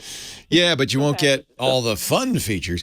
Yeah, this is a really good example of why this integration could be a bad idea. You know, nowadays we buy hardware. It's not like the old days where you'd buy something and it would work until it failed. Nowadays they're reliant on servers and software updates from the mothership. Mm-hmm. And the mothership can cut you off like Google did with Stadia. They can just, after a while, say, yeah, no, you got to get a new one. I would not be at all shocked if Eero said, yeah, you can't use the old Eeros. We're going to disable them. And you're going to have to I don't care if they disable them.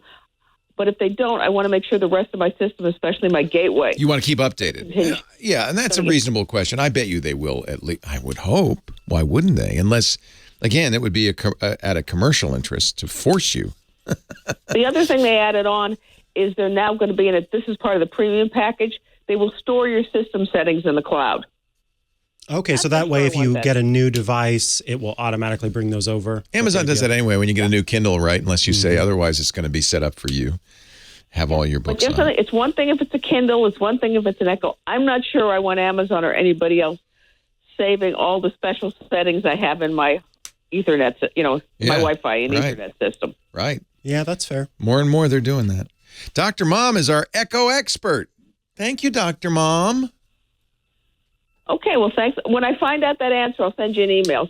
Or you're in the chat room. You can always shoot us a chat, as they say. You got it. No one says that. Thank you, Thanks, Lil. It's great to hear from you. How are things in San Diego? You doing well? Oh, yeah. We're just suffering through another heat wave here at 72 degrees. You're having a heat wave. And how is your grandson? Well, it's funny. We had to disconnect the Echoes in the house for the 4-year-old because he's going around doing things like buying the Fart app. Yeah. Oh, and boy. talking to it nonstop. So there's a bunch of artists on Spotify who have songs about poop because 4-year-olds don't let him discover this, like nothing better than torturing their parents by repeating again and again, play the poop song, play the poop song. In fact, there's a group called the Toilet Bowl Cleaners. It has a whole poop album. What? And you know what? They make good money because of repeated streams from toddlers. Well, there's also books out for little kids like Everybody Poops. Yeah, those are good books. I think that's different. This is more like a con game. Of course it is. It's not a good song. It's just to get. In fact, NPR did a whole story on it. I see that Scooter X has posted in the chat room. This is how I found out about it. And it's got a list of the songs. If you yell, Alexa, wait a minute, I shouldn't say that out loud because now people are going to get it. But I'm a toddler at heart. Play poop. Mm-hmm. And they did a whole piece on all the different songs you'll get and why toddlers just can't stop. It used to be Baby Beluga. Then it was... what was that one about Mama Shark and Pop? Baby. I think it's called Baby Shark. Yeah. Yeah, Baby Shark. Does your 4-year-old grandson know Baby Shark? Oh, every little kid knows Baby Shark. It's a real earworm. It's an earworm. One other thing Amazon announced that I think is dead in the water. Remember they had the original Echo Auto? Mm-hmm. Uh-huh. They've upgraded it. Yes. My question is, what do you need it for anymore? Both the iPhone and the Android phones, you can put a widget up to either tap it or just say the word and wake it up. And a lot of cars are being built with Alexa built in now. Oh, he keeps saying it. Right. It's something I don't see the utility for. I love doing that. So when I reviewed the original one, I did a video review for it. And that is what I said even at that point, that it kind of made no sense because our devices can just do that already. And we have our devices with us. And this auto requires a phone connected to it so that it has internet connection. So it feels like a pointless device. I mean, I fiddled around on my Tesla to see if I could get it to hook in to the phone built into the Tesla. No, doesn't work. And are you going to get the robot, Amazon's Astro, which now can close the door? I am sitting here. I am on the wait list. Thank you for your order. Yeah, that was one of those day one specials. I did not order that one. Nope. I did get the sticky note printer. Happy about that. Well, remember, I got the original Alexa before you did. I know. You're good. You were so jealous at the time. Leo and Micah and Dr. Mom, your tech guys. More coming up.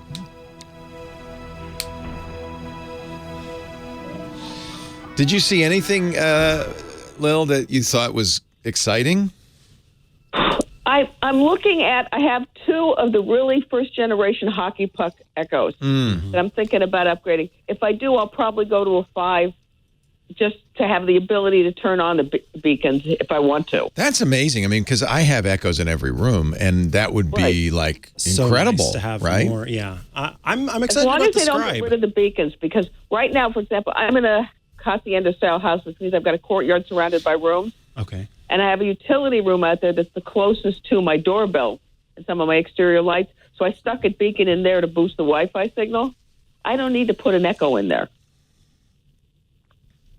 So I'd rather just keep the beacons running. Yeah. Yeah. But the beacons are first generation. I'm waiting to see them die. Yeah. I've still got 2 of them in my house, and Oh, you're an Eero guy too, huh? Yeah. Yeah, those are I think those are considered first generation Eros. Mm-hmm. Yeah, the beacons. And if they with die, the they die. light. You know, they die. Yeah.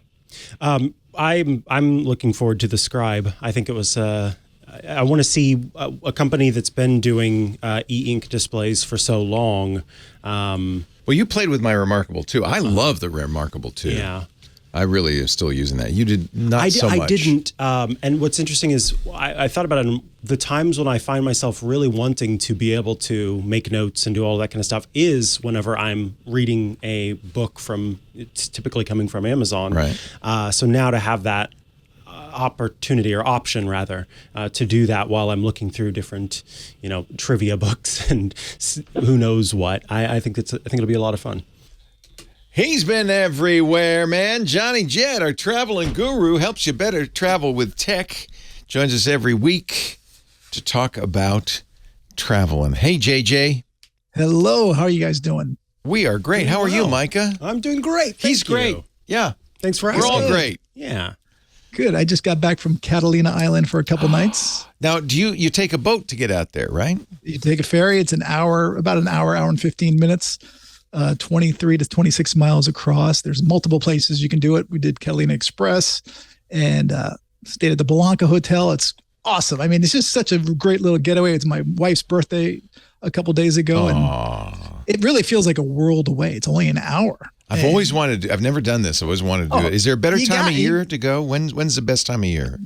Well, summer's the most crowded, but I would say right now it's a great time because it's not so less crowded. crowded. Yeah. Yeah. And the weather's perfect. And it's a really good time. And try and go midweek. If you go midweek, there will be really no one around, except if the cruise ships come in. I heard the cruise ships are starting to come back. Oh, no. There was supposed to be one yesterday, although I did not see it. So maybe it came in last night. I'm going to be on a cruise ship tonight. I'm going on the Love Boat, Princess Cruises. They're having a big event because they're doing a new TV show. Yes. I saw that with my favorite Chief Stew from Below Deck. Joanna's going to be the love connection. Who's that? It's Australian. Is this the same show? Must be. I mean, how many shows could Princess Cruises be sponsoring? Anyway, this one's on in Australia. I don't know if we can see it up here. I would like to. No, this is going to be in the U.S. It's called the Real Love Boat, CBS original. That's it. Yeah, the Real Love Boat. And they bring, I guess couples come on for like a long time, like 30 days or something. It's like kind of The Bachelor at Sea. I know nothing about it. Tonight they're having a big media event. They're going to have a lot of celebrities, a lot of the old cast members. And will Gopher be there? I love awesome. Gopher. And Julie and Isaac and the whole gang.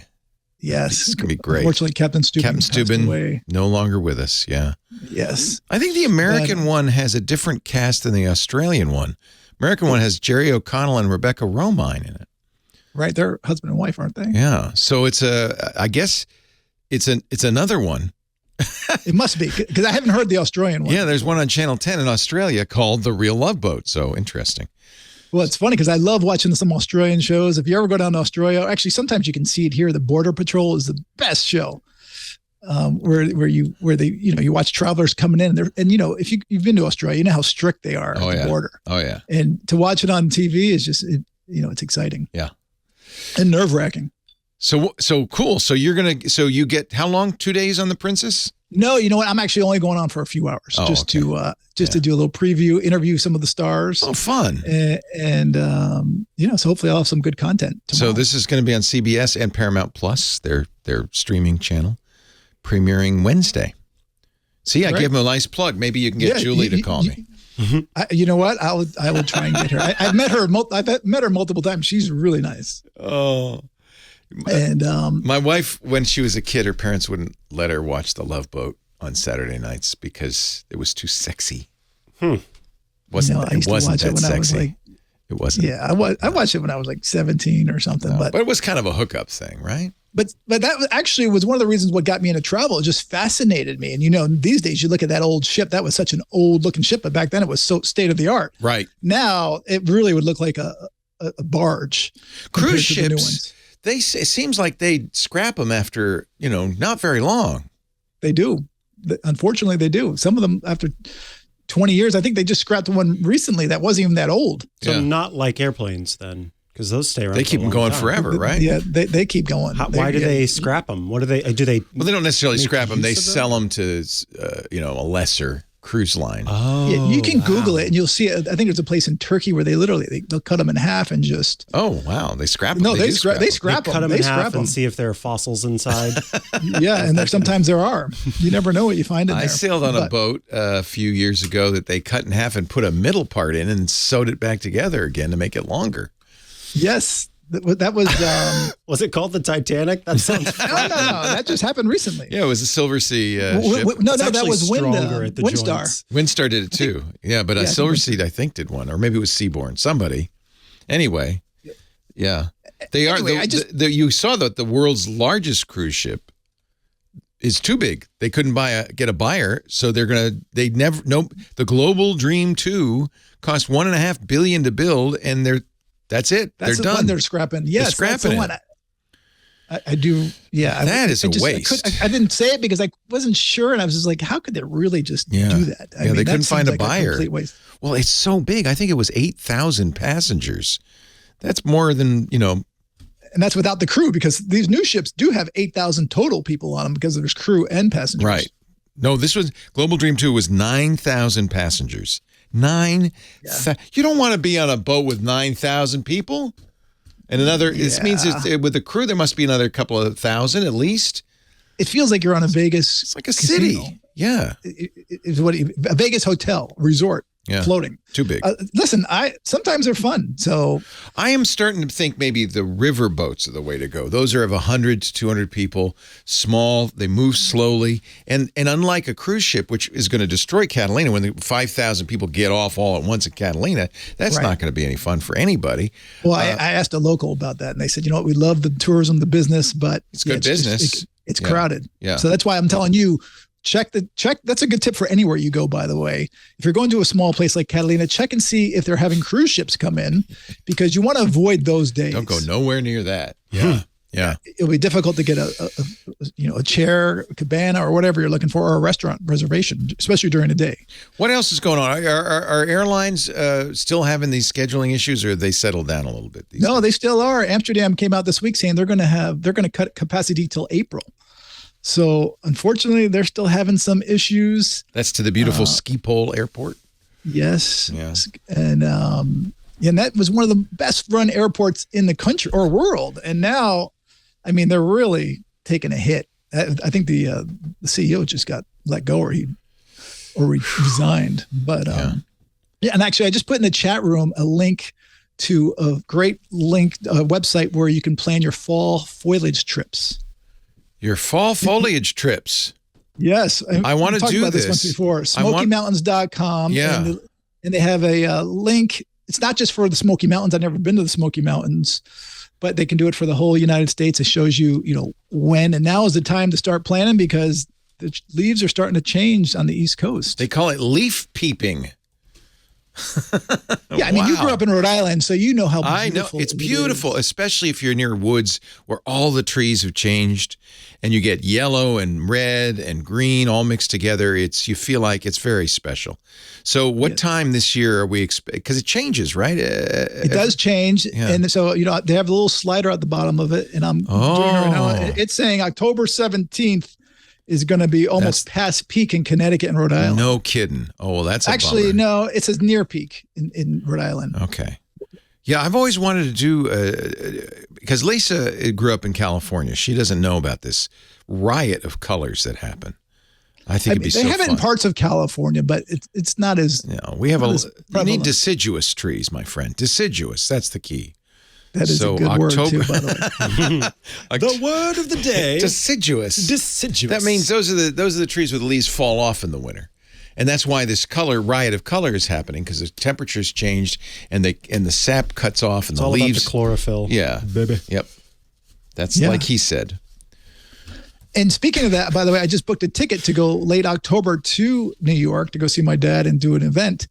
And I just got a Google alert saying that my flight, the price just dropped. So right before I went on, I was busy canceling that flight and rebooking it to save $55. Heaven to Murgatroyd. They don't automatically change it? Nice. You got to cancel it and then rebook it. JohnnyJet.com. That's the place to go. He's got great newsletters, all sorts of travel deals. Follow him on Twitter and Instagram and join him here each week. Thank you, John. Thank you. Thank you.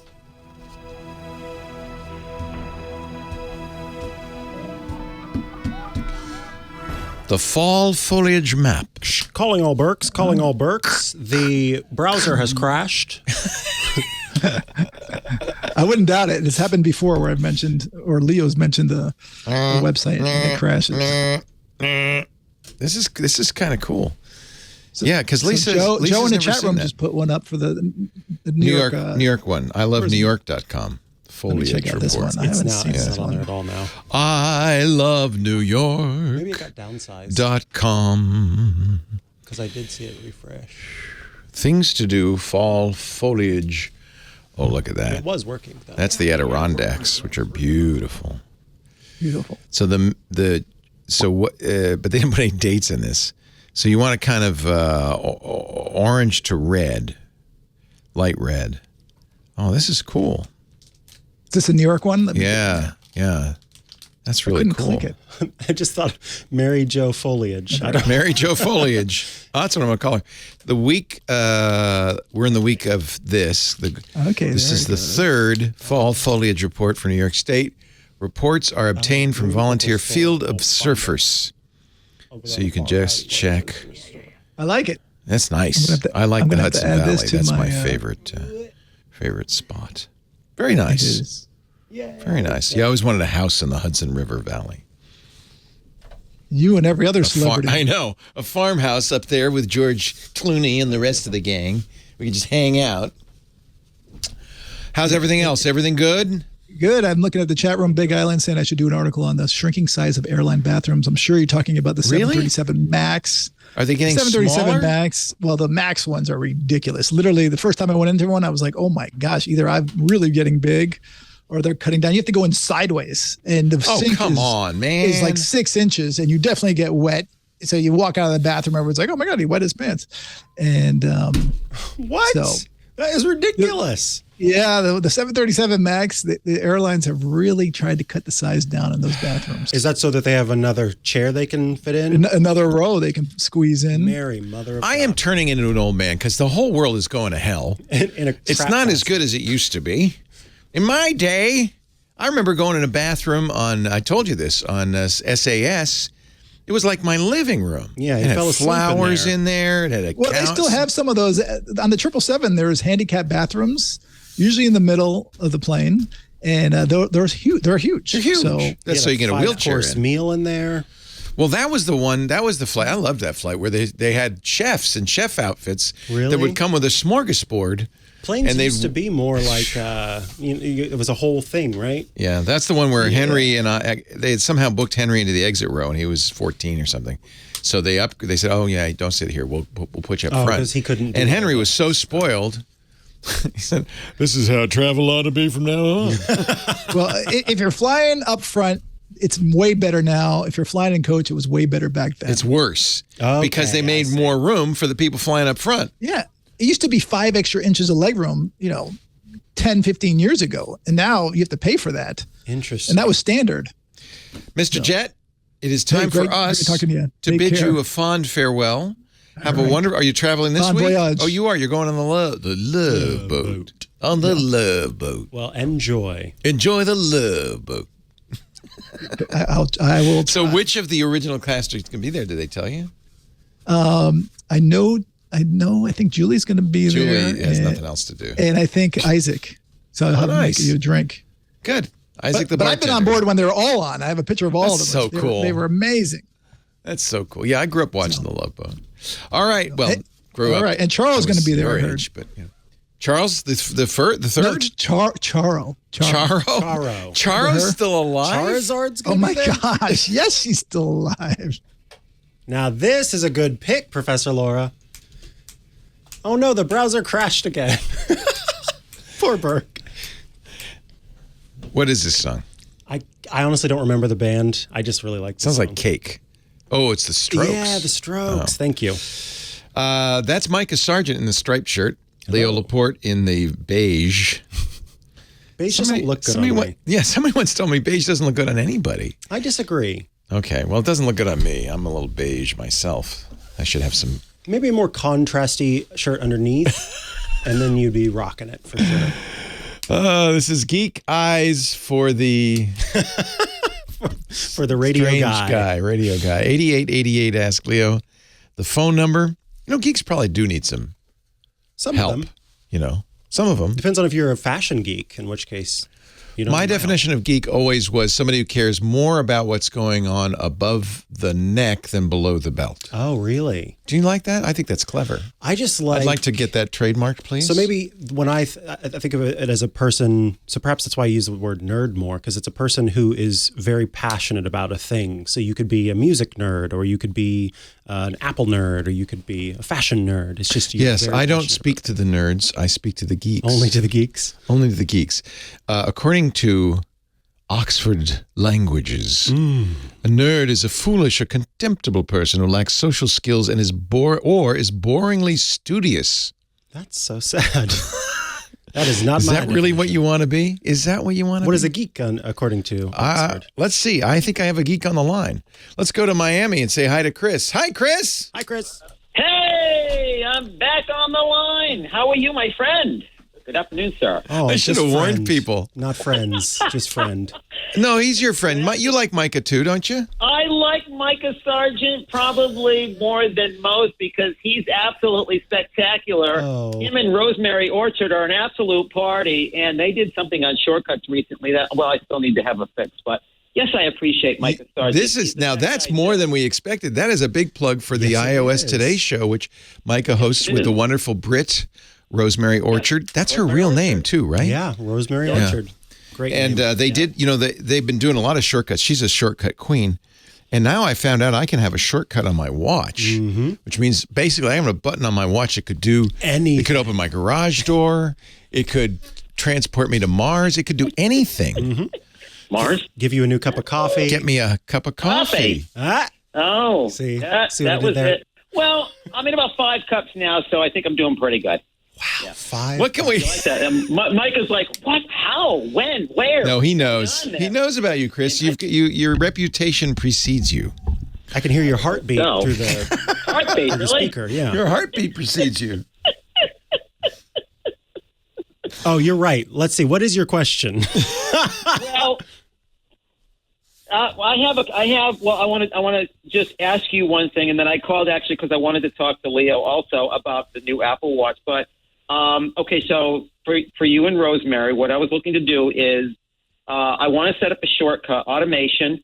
I can send you an email on how to do auto redial. So on the iPhone, I went through the process. I found a video, and it does redial the call. But then when it hangs up, it doesn't redial the call again. So I need That's something probably illegal.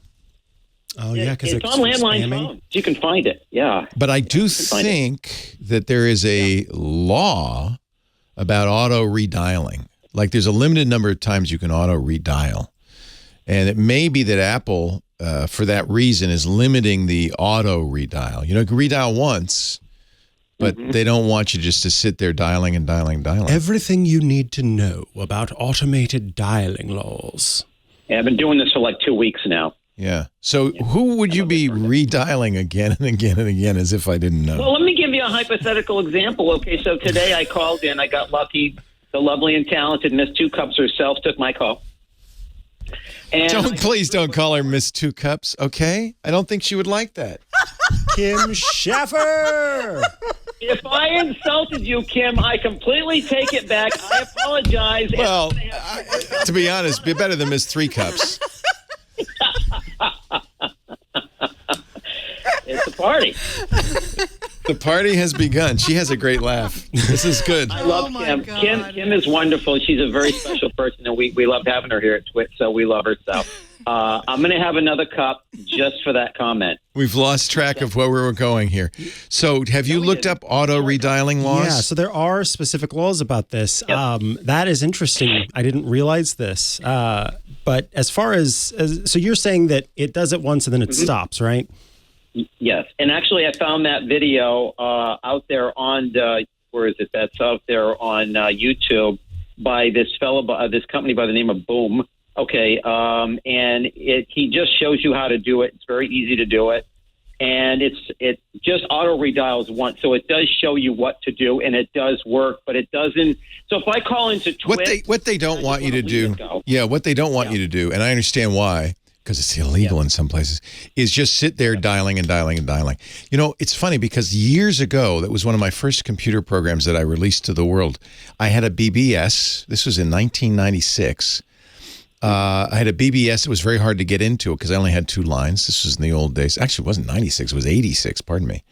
And I wrote a little program called QDial that would dial again and again and again and again. This is how I know it's illegal. So after the feds let me go. No, I never got in trouble for it, but it turns out, you know, you can do it. You can figure it out how to do it. I doubt Apple will let you do it in a shortcut, though, because for that very reason. In fact, the things I'm seeing online suggest that you have to jailbreak your device if you want to. Yeah, I saw that too, Micah. Yeah, well, you know, I had a phone, a landline from AT&T back in the 90s. It was a $400 phone. I used to get it from the AT&T stores in Warwick, Rhode Island. And I went and bought it, and it actually had the redial feature on there. In fact, it even had two-way conversation, but you did have to ask the other caller, can I record this part of the call for the information? Another problem. Legal. Yeah, another problem. Yeah, another problem. But you could redial consistently. Again, and Apple's never going to give you a tool that will let you break the law. With their full knowledge, you know. Right. I think that's what you're gonna see. What was your other question? My other question was about the Apple Watch. Now I'm going to get the Apple Watch Series 8 because I always get the Ultra. Get the Ultra. Are you going to get the Ultra? Are you a large man? Well, not really. I mean, I'm not. Should I call you Mr. Two Cups? So here's the thing. Two Cups is I'm 5'8". Please, that's my father. You're a small man. So, I'm 5'8". Yeah. Okay. I'm not a large fella. Yeah. So I work out a lot. If you have skinny wrists, you have kind of skinny wrists, Micah, right? Mm-hmm. And you've tried this watch on. Actually, I just let Kim try it on. Now she's not a large man or a small man. Did you think it was too big, Kim? No, I think it would have been fine. I think, you just have to, it's a fashion statement. It's clunky. It's thicker, but as far as the screen size, I didn't find it to be too big. And that's what I like about it. In fact, I've made the text even bigger than normal. It's very legible. Because it's so big, Apple has a special watch face just for the Ultra, which, I don't know, you know what complications are? Those are those little widgets that go on a watch face. And, some of the watch faces Apple makes have 2 complications. This one has 1, 2, 3, 4, 5, 6, 7, 8 complications. And I like that. But you couldn't do it without a big face, right? Mm-hmm. But I like that because I can have buttons to call my wife. I have a button to record a voice memo, to see the weather, to see my calendar, to set my activities. I have one to take notes, and I have one for my reminders. I mean, it's great. Plus the date. In fact, this one even has a feature which is on many Apple Watches, but it's not on the watch face. It's the compass feature. If I double tap the bezel, whoops, got to do that just right. Double tap the bezel, I get longitude and latitude and compass bearing on the face. So there's some really I think, honestly, it's more expensive. It's $800. So that's certainly a consideration. It is bigger, but I think the materials it's made of, the way it's made, and the features, I love this watch more than I've ever loved an Apple Watch. Thank you, Chris. Leo Laporte, Micah Sargent. More calls coming up.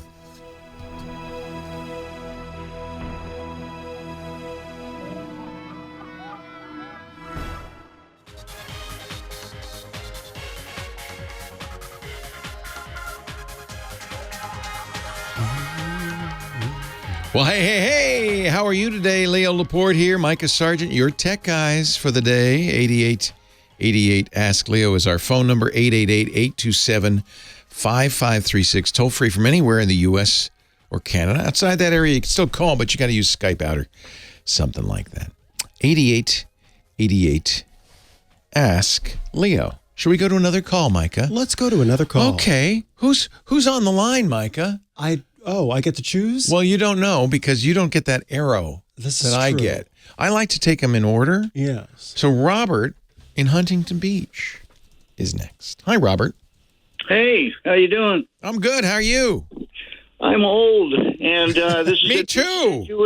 This is a deciduous question. Are your leaves falling off? Yes. All the time. All the time. Hey, where's Jackie? Oh, sorry. What can I do for you, my friend?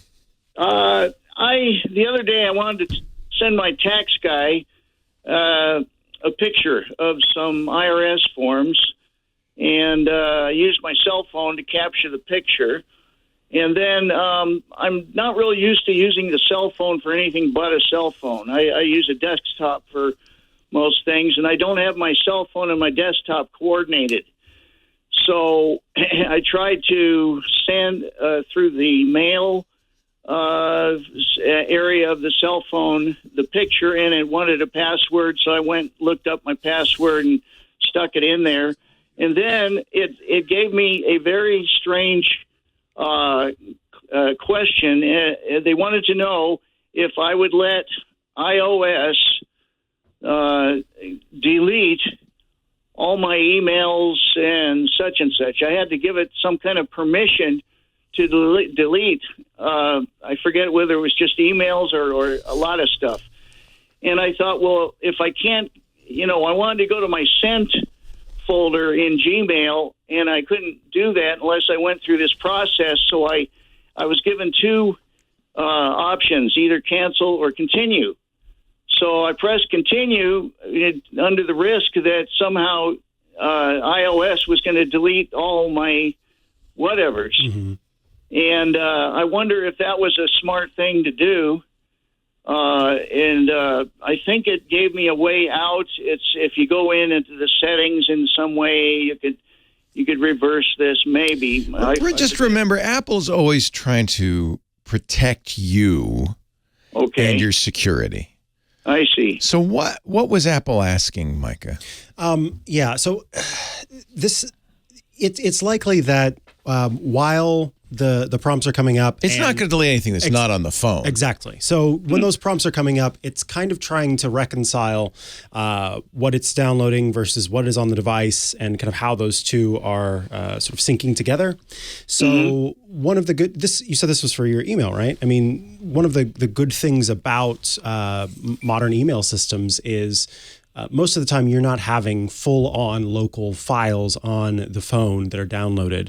And so those would still, even if you went through a process where it's removing them locally, they're likely still stored in an archive or in the trash or in some place elsewhere.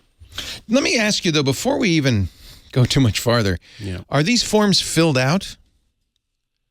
No. It was just something the IRS sent me. Oh, okay. Because you know it's insecure to send stuff like that through email, through texts.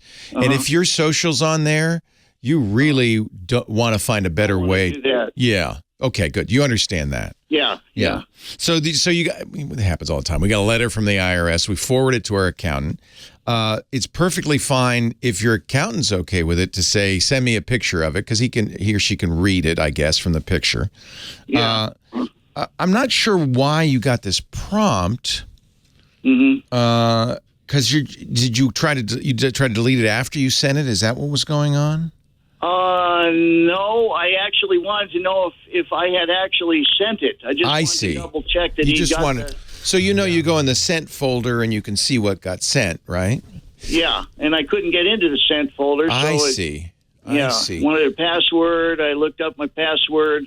Did you get a new phone recently? On my desktop. I'm not really using the... Oh, this is on the Mac. No, I don't have a Mac. It's on the phone, right? I have a Windows 10 I see. system, but I'm using an iPhone to try to send the... So I get what's happening. The picture on the iPhone. Now I'm trying to send the iPhone picture to him, and I had to double check to make sure it was sent. So did you use the mail on the phone to send it? Yeah. Okay. And your email provider is Gmail? Yes. Okay. And so now you're going to your Windows desktop, logging into gmail.com to see if you've sent it. Okay. That's what I did eventually, but I didn't know why they would ask if they could delete this or that, and I thought I don't know about that. That's unless you ask to delete something. That's the part that's strange to me as well. This is one of those situations where we have to know close to the exact verbiage that was used in order to be able to. Here's my guess. So you're using the program on the iPhone called Mail. Is that correct? Yeah, exactly. So, and you'd set it up to send and receive mail before and have been doing that, yes? Yeah, but I changed my password on my desktop at one point recently, and I guess I hadn't done that on the cell phone That's what's as happening. well. So Apple and this is purely to protect you. They want to make sure that it's you and that you give them permission to manage the mail, which includes deletion as well as downloading and other things. So really, I think what that prompt is, well, sure, Robert, we can look at your mail, but you better tell us you're Robert first. Mm-hmm. I see. And part of those permissions do in fact deletion. You might ask, for instance, to delete a message. So they're going to get all those permissions up front. Yeah. And I think that's all that was. Yeah, I didn't suspect so much that it was somebody hacked my phone. No. Yeah, it was Apple. I just found it strange that they would want to delete anything, Well, whatever. I think what my guess is they're asking for overall email permissions. So because this is the first time you've used your email account with this new password. So they just want to make sure, because one of the things Mail will do when you delete a message locally is go to Gmail and say, now I need to delete this. They want to they want to get all those permissions up front. Yeah, and the words remind me of anytime you set up an account with your contacts, for example, and it's trying to reconcile. So yeah, those words sound familiar at the very least. It's so that they can manage it. They're being explicit. They could just simply say, okay, I just want to make sure you're Robert and you give me full permission to manage your email. Okay. Okay, I get it now. Oh, do you use CCleaner, by the way? I don't usually recommend it. Usually you don't need it. Windows is pretty good these days about managing temp files and cache files. The problem with a program like CCleaner is if it's really aggressive, it can break your system. I see. And if it's not aggressive, it doesn't do much. Yeah, I went to a site called Bleeping Computer to... Good site. Recommend it. Yeah, and they told me they don't use CCleaner. It can take away system files. Exactly. Thought maybe I better change my tune. I would it's funny because different personalities. You're a neat freak, aren't you, Micah? Yeah. You like tidy, right? Yeah. And I personally don't care, but but people act with their computer the same way they might act around the house. Mm-hmm. Like put stuff away. I don't like things lying around. Mm-hmm. And so people who are tidy like the idea of periodically going through your Windows stuff and deleting trash, getting rid of temp files. That's what CCleaner's for. I would say this is one place where you can be a little less OCD. Yeah, a lot of times it's just busybody behavior. It's not actually doing much to help. Yeah. The only reason I use CCleaner is I think it's because I really need to update my system. I've got an i3 system with 4 gigs of memory, and when I'm going on a site that has, say, a message board, like one of the news sites I sometimes go to, and that's a pretty lightweight machine, and yeah, I think there are, especially as time goes by and the web gets heavier and heavier, and a lot of that's advertising. It's very annoying to me. You might need more RAM or more processor. Right. CCleaner will not help that. Okay. Trust Beeping Compute. Bleeping Computer is a great site. All right. And if they say no, don't. Lawrence Abrams, who's the guy behind it, is a very sharp cookie. And he and I are almost always in complete agreement. When he says you don't need CCleaner, I think you don't need it. I noticed that they do advertise another cleaner. Don't use either one. You don't need either one. All right. Well, the force be with you. You too. Is there a follow-up to that? It's and like with you, and always. and may it with you always, my friend. Okay, Robert. It's a pleasure. Thanks for. We always like our deciduous callers. We do. Yes. I myself am slightly deciduous. 8888 ask Leo the phone number. 888-827-5536. Toll free from anywhere in the U.S. or Canada. I will tell you something Robert and others could do if they feel like sites are slow when we come back. Okay. Stay tuned. Oh, what a tease. I am such a tease. Da-da-da-da. Is this Coolio? Wow, I'm impressed. The late Coolio. Sad. Leon Ivey Jr., artist Leon Ivey Jr., passed away this week at the very tender age of 59. On the line with us, our next caller. Oh my God, it's All Home Week. Did our Micah from Maine. Hello, Micah. Hello, Leo, and hello, Micah. And I told Kim if you didn't want to have me on because I've been I love you. But what we did, and then maybe it expired. I thought I told, I think it expired because we just had Chris from Miami on, is that we wanted to kind of get more first-time callers. But you know what? You haven't been on in so long. It's like refreshing and new. Well, I've been very conscious of it because I've done radio for years, and it's important to keep radio fresh. Well, that's so right. I don't want to do anything to. You know what? I don't want our wonderful audience to think that only our friends can call. That's all it is. And but we always like to talk to you. I mean, it's not that I don't want to hear from you. It's just I want to make sure everybody feels welcome. But I completely understand and was never insulted. But thank you for saying that. I appreciate that. I was calling because I understand a little bit about the redialing process in the federal law. Well, here we go. Tell us all about it. You are only allowed to redial the same number 9 times. But there's a way around it because when you talk to Dick, ask him if he remembers the Demon Dialer from the 1970s, which was a landline dialer that was eventually replaced by a company called Technology Arts called the Power Dialer, which was incredibly popular for Las Vegas shift work when you had to call in and you had to get shifts, and to be the first one in made a big difference. So the way it works is that, and that's how I got in today, is on my Power Dialer, by the way. What? Still have one? Yep. You want one? I've got about 10 of them. What? Why do you have so many? Wait a minute. Did you used to try to win radio station contests in your youth? No. Well, I never really did, but I used to sell them on eBay. Oh. When I could, and they were very, very hot, and I could sell them for $200-300, and I was able to get them for considerably less.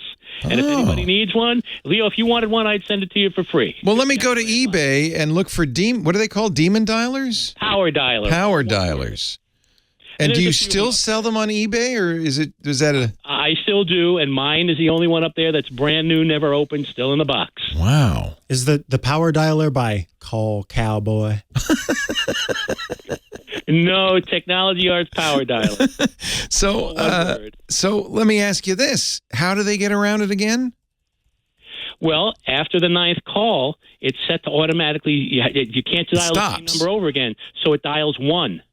and then it continues to dial the number that you did. Seems like that's not quite the spirit of the federal law. That's true, but it's perfectly legal. It is the letter of the federal law. Absolutely. So, it'll dial 9 times, the number that I want, and if it gets a busy signal, it hangs up and it redials, and it does it, I don't know, maybe 60 times a minute, well, maybe 40 times a minute. And is this the secret to getting into the Tech Guy show? I don't know about anybody else's secret, but it's my secret. Interesting. Wow. And then it'll dial 1, and then it'll go back to dialing it. What happens when it dials 1? Does it get a tone or something? What happens? It just nothing. It's a blank. It's blank for a second, and it's listening, and so it hangs up and it redials again until it gets another dial tone. It listens for a dial tone, and then it listens for a busy signal or a fast busy signal, and when it gets a ring, it lets you know there's a ring, and it goes right through. Are you saying that the market for these is dried up? Pretty much, because nobody uses a landline anymore.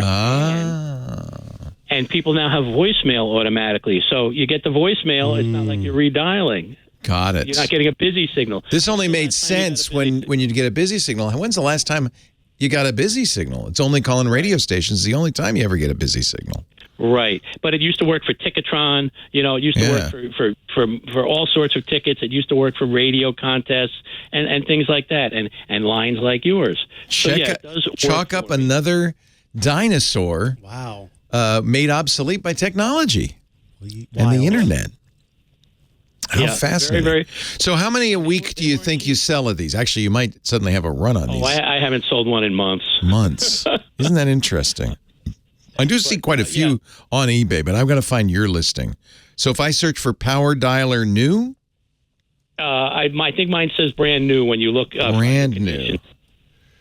What is brand new as opposed to new? It's a band. Well, you actually on eBay, it could be new and it might be an open box. Brand new means no one's opened this. I prefer brand spanking new. Brand spanking new. I don't want to talk about spanking on the air. Very good. Hey, Micah, this was well worth it. Yeah. I appreciate the call. Fascinating. Thank you for power dialing in. We appreciate it. I won't do it again for another few months. Okay. I thank you. You're just making room for others, that's all. But that's absolutely. And maybe you're going to sell a few of these power dialers brand new. Anybody want some brand new? I got it. And Leo, I'm very serious. Leo, Micah, you guys want one? No, I can't think of a single use for one. What would I do with it? It'd just be fun to have. Yeah, I can't think of a single use for it. Old tech. We have landlines here. No, I think even our landlines are they're on internet based. So I don't even know. As long as there's a dial tone, it works. Okay, there is a dial tone.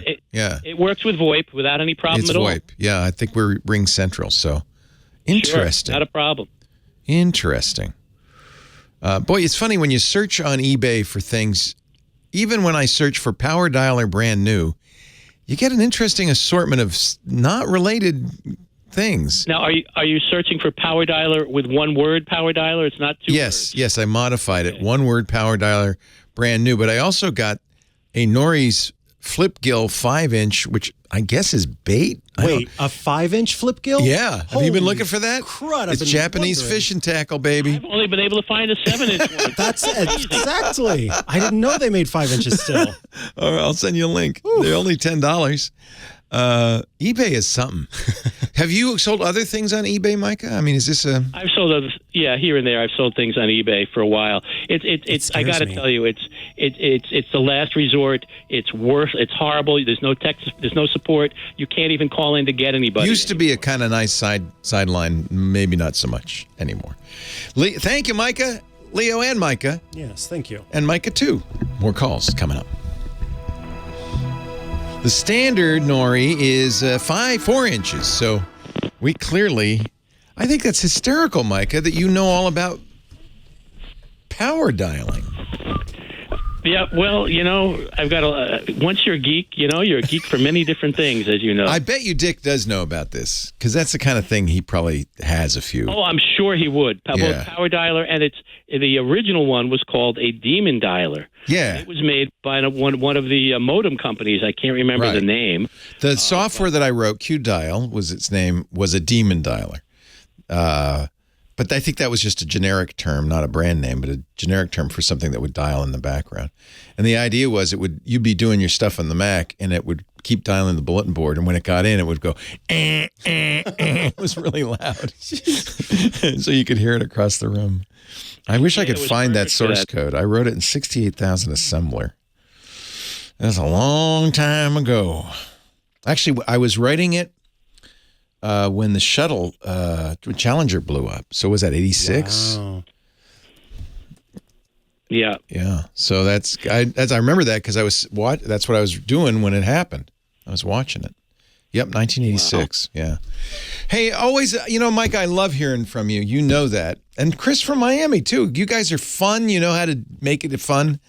I just don't. I got somebody sent me an email, and I thought, he's right, where he said, I keep hearing Micah and Chris, and he had 3 or 4 other names all the time, and it's discouraging. And I said, yeah, you're right. That's a good point. No, I completely get it. It makes complete sense to me. I did radio for over a decade, on public radio. That's why you're so good at it. Yeah, that's why you're so good at keeping it moving.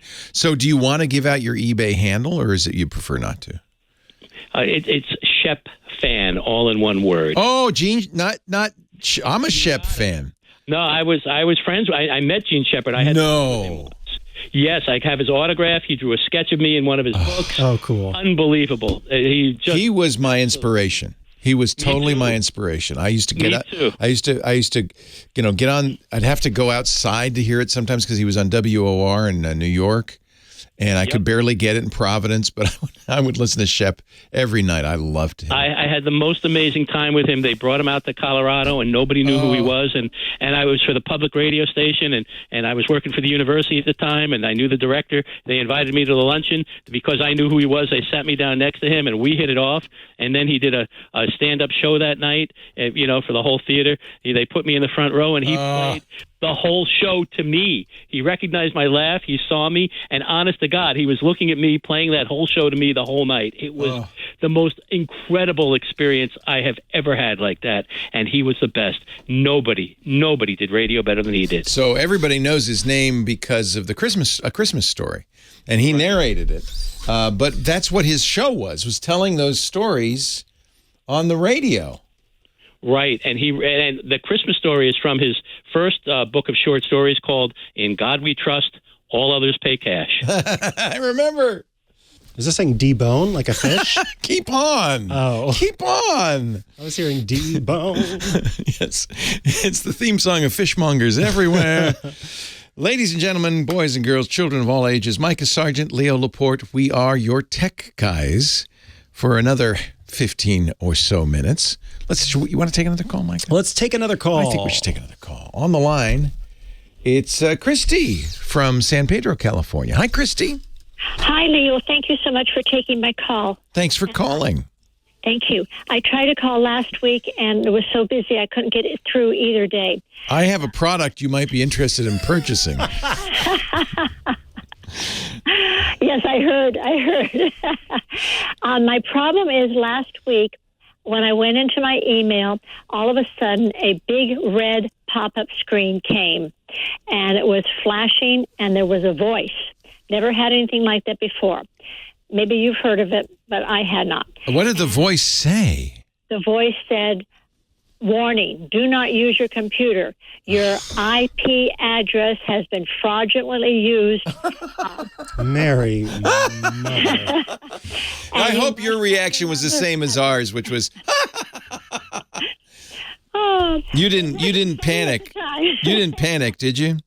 No, I didn't panic, but there was no way to get out of it. Mm-hmm. The voice was very loud. My speaker, there was nothing. It filled up the whole screen. Yeah. And it kept flashing.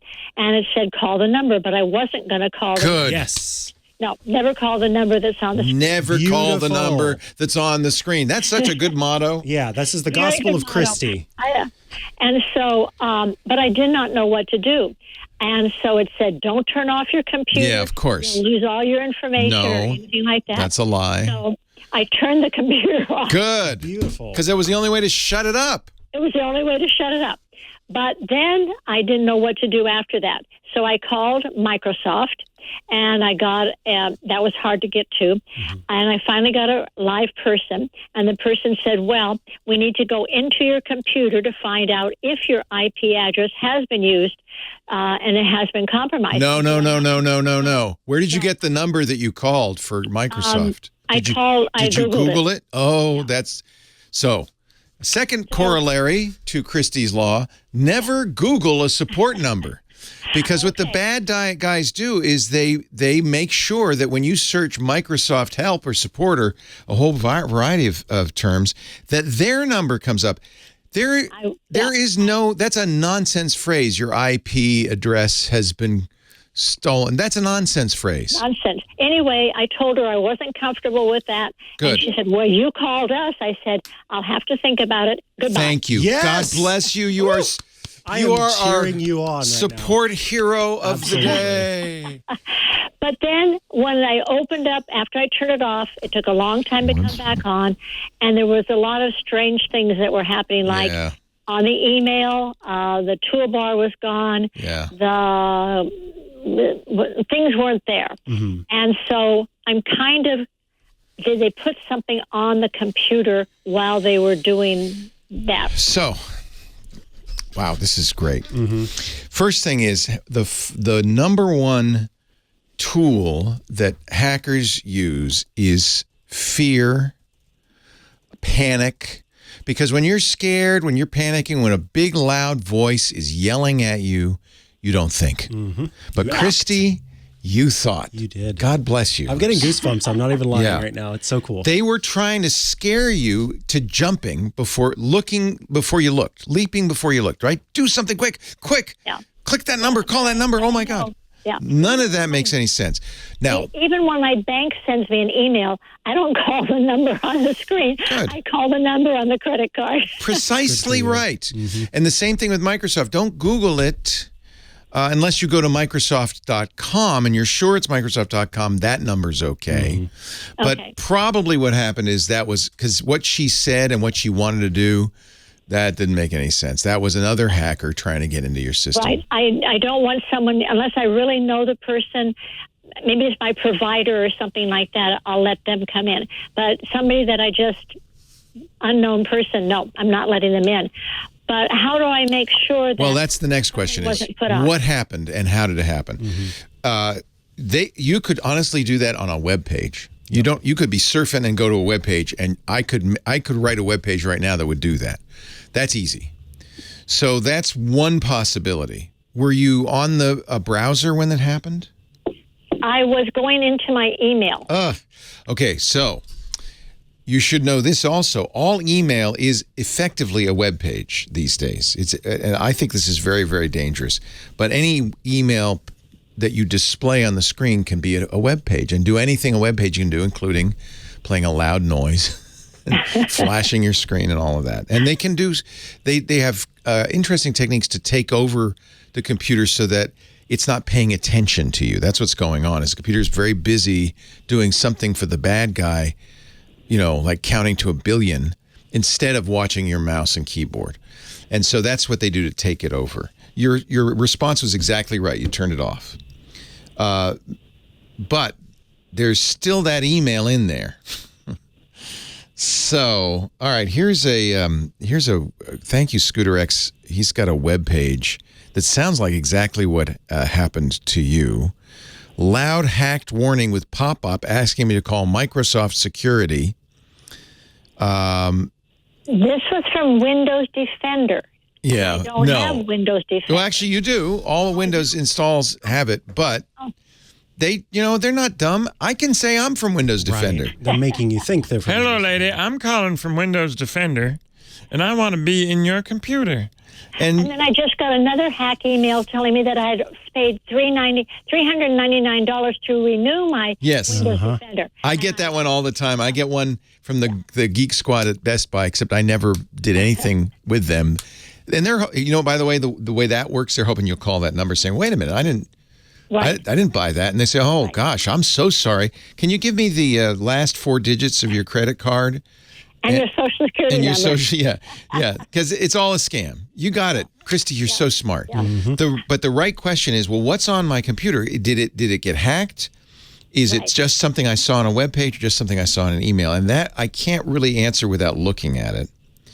I did put Malwarebytes on. Yeah, that's not. Maybe It said nothing was wrong. Okay, I think that's good news. Actually, I don't normally recommend it. It does work. It's not a bad program if you get it from the right place. Malwarebytes.org, I think. I'm going to have to check. It's .com. .com. Okay, make sure you get it from the right spot. And it's BYTES, of course. It's another, anytime you have virus or malware stuff, bad guys are going to make fake sites that are slightly differently spelled. Right. It was with a Y. I am including in the show notes at techguylabs.com a link to a Microsoft document that tells you how to use the built-in Windows security to do a manual scan. Yeah, you can do a thorough scan. It's actually pretty easy. You hit the Windows key and you type MSRT and hit return, and that will launch the Microsoft tool that will then let you do a thorough scan. It doesn't normally do it. That might help too, but I think the good news is, since Malwarebytes found nothing, this is just a malware email. So if you don't open your email program, everything's normal, right? She said her toolbar had disappeared. In the email program. The email program has come back to normal. Yeah. So I think it's a malicious email. And anytime you view that email, the same thing will happen. But it's just an email. So what I think probably if you could remember that email, is delete it without looking at it. I think you're all right. I don't think you're infected. You were smart to try Malwarebytes just to see.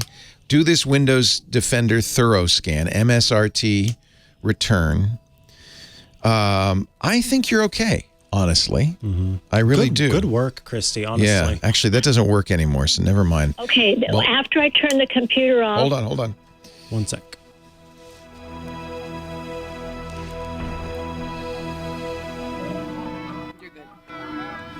Okay.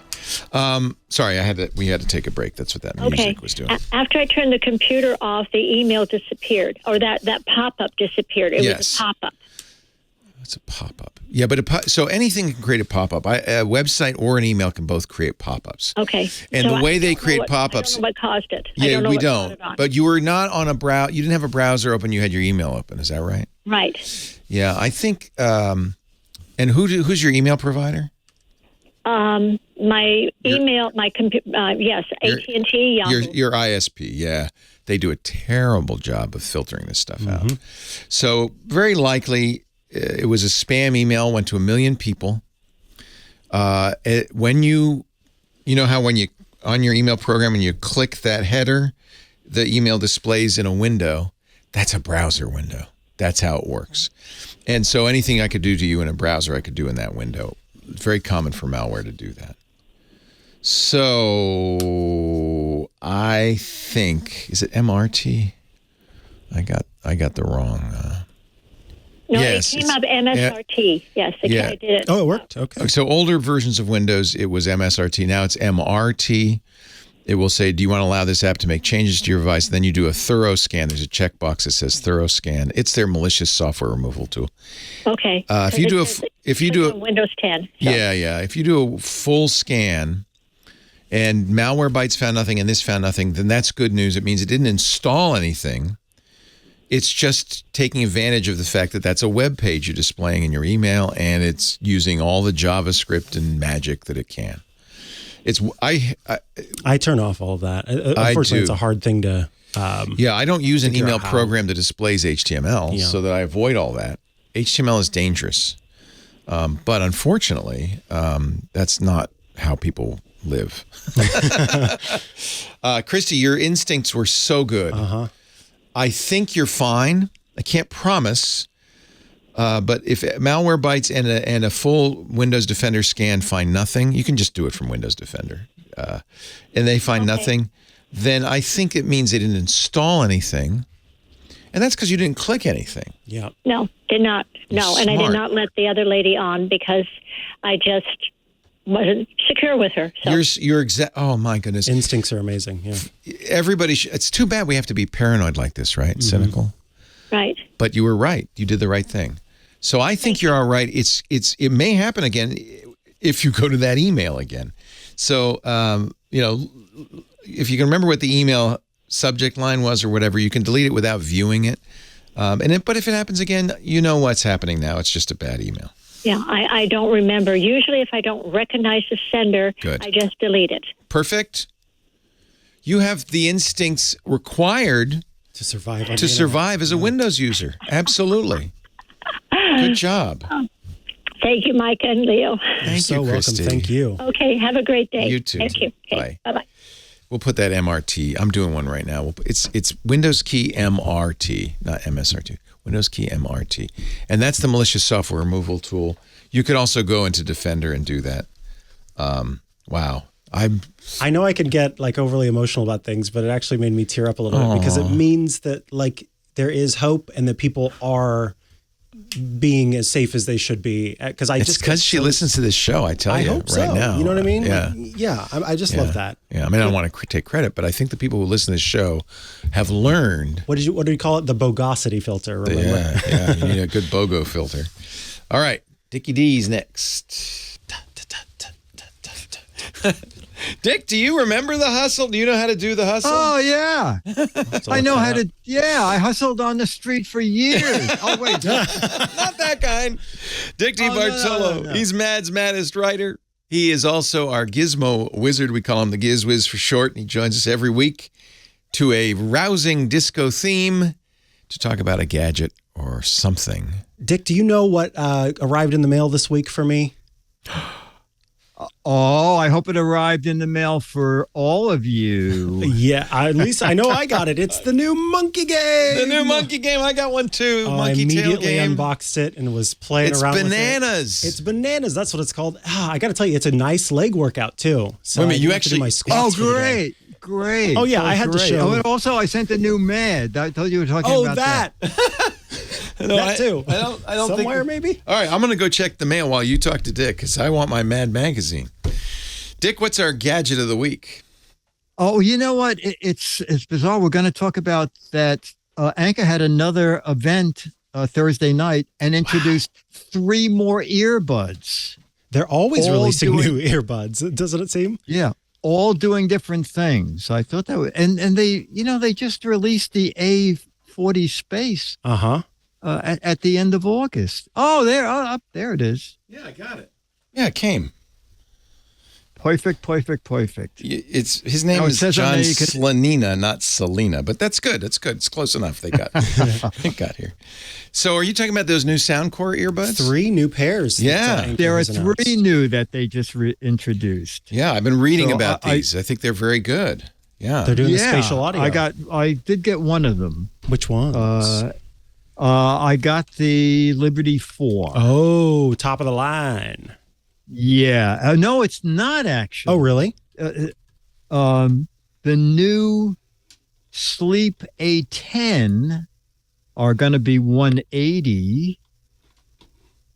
And then something you might be interested in, they didn't announce a date or a price, is they're coming out with their Bluetooth 2.4 gigahertz low latency gaming earbud. So you can use them whenever you're gaming away on what's your latest game, Leo? I forgot.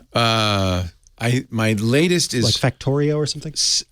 Satisfactory, and then I'm also playing Farthest Frontier. But yes, this sounds good. I carry around now. I just got the Apple earbuds, and I carry them around now. But maybe I'll have to try these because they're a lot less than the Apple's AirPods Pro 2, right? Yes. How much are the Liberties? Do we know? Yeah. Yes. The Liberty 4s are $149. Oh yeah, that's $100 less. Yeah. Yeah. And also they say that they analyze your ears the same way that Bose. They didn't say the same way that Bose. They didn't say the name Bose. But when I got them, it said go in here, put them on, go in and take the test to see if they fit properly. Oh. They also do heart rate. Oh, that's right. They beat Apple to the punch on that. I actually put the heart rate thing on, and I put on a disco record for 3 minutes, and my heart rate went up about 4 points. I guess that. Mine would go up 400, so I'm impressed by your fitness. Oh, but, wow. Wow. So the sleep earbuds are more expensive, but this is like the Bose sleep earbuds where they're not for playing music, right? Or are they? No. They just play customized sleep sounds. You know what? It did say that you can play your own music. Oh, well, see, that's something the Bose won't do, which really I found annoying. I'm pretty sure he told me, he said that there is an awful lot of white sounds and sleep sounds to put you to sleep. But then I thought he said, and you can also play your own music. Look at this. So this is a company that we like a lot called Anchor. Mm-hmm. They make, and you've probably heard us talk about Anchor batteries and chargers. In fact, I got one right here, this really great power port that they do. But they also are starting to make like other consumer electronics, like these earbuds. And I think they're really good. They are making a 4,800 watt outdoor device for campers. Oh, I want that. I saw that. Yeah. Yes. I mean, I think it was $7.99, and then there was an additional battery so you could double the power. No, they're doing incredible things, and they have vacuum cleaners, and they have a whole security system. This kind of reminds me of Wise. WIZE, exactly. where this is a Seattle company where they said, people overcharge for this stuff. We can do it for less, but keep the quality. Yeah. Mm-hmm. I kind of really want these sleep ones because they're designed to fit actually inside of your ear. I listen to audiobooks to fall asleep at night, and because there's someone else in the room, I don't listen out loud. Yeah. Same thing for me. So being able to have something that goes in my ear because I'm a side sleeper and be able to lay on my side. And that's what they said. It's for side sleeping. And also you can set an alarm to only wake you. Oh, that's because cool. The alarm will Can sound it tell you to urgently call Microsoft because there's something wrong with your computer? Your computer. No, but it did ask for my credit card number when I first turned it on. I'm looking to see if it plays music. They don't say this in the spec, so I would check. Okay. So I might have misheard that, or possibly said it incorrectly. It's got passive noise blocking. It will play, those sleep sounds. You can sleep on your side. Wait a minute. Yeah. No, I'm wrong. It says enjoy virtually unlimited audio. So you can connect. This is something the Bose won't let you do. Bluetooth 5.2. Yes. To audiobooks and more. So this is perfect for you, Micah. Yeah. Now we're talking about the this is the other A10 ones. Yeah. Sleep. The A10 Sleep. Yes. Okay. And you got the Liberty 4. They sound really nice. I did the hot. How accurate was it? Did you compare it to like a chest strap? Yeah, I compared it to my Bose. I think the Bose sound a little fuller and richer and deeper bass. But we're talking. Oh, and another big plus for this is it's a charging case. That was a disappointment with the Bose. Yeah, is that it just uses USB charging. Honestly, they're probably called Liberty 4. They're probably the same components that Bose marks up higher. It could be. Yeah. It could be. All right. And I believe you can order them now and they're shipping. Amazon's getting them first and then stores later on. But within the next 2 weeks. .biz, that's Dick's website, gizwiz.biz. He's got a link there. And I'm sure it's an affiliate link. I hope it is so that you can get a little something. It is. Something. Yes, that is correct. And there is Good Night US is the 20% offer code for the sleep sounds, which is kind of... Anyway, all of that's at Dick's website. While you're there, click the What the Heck Is It contest. The button there that gives you a picture of a gizmo or gadget.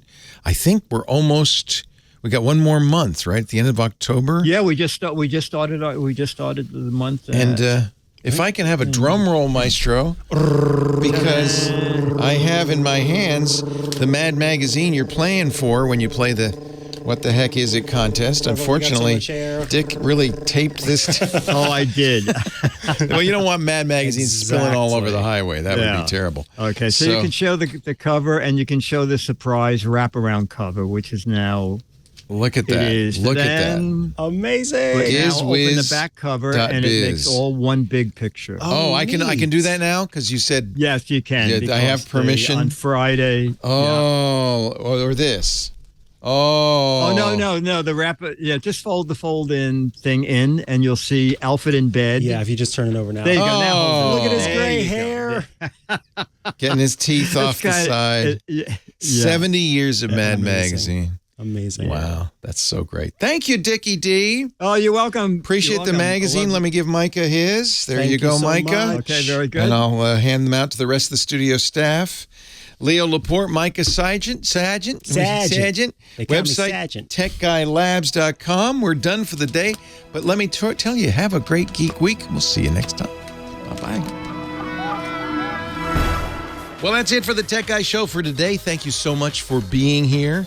And don't forget, TWIT, T-W-I-T. It stands for This Week in Tech, and you'll find it at twit.tv, including the podcasts for this show. We talk about Windows on Windows Weekly, Macintosh on Mac Break Weekly, iPads, iPhones, Apple Watches on iOS Today, security on Security Now. I mean, I can go on and on.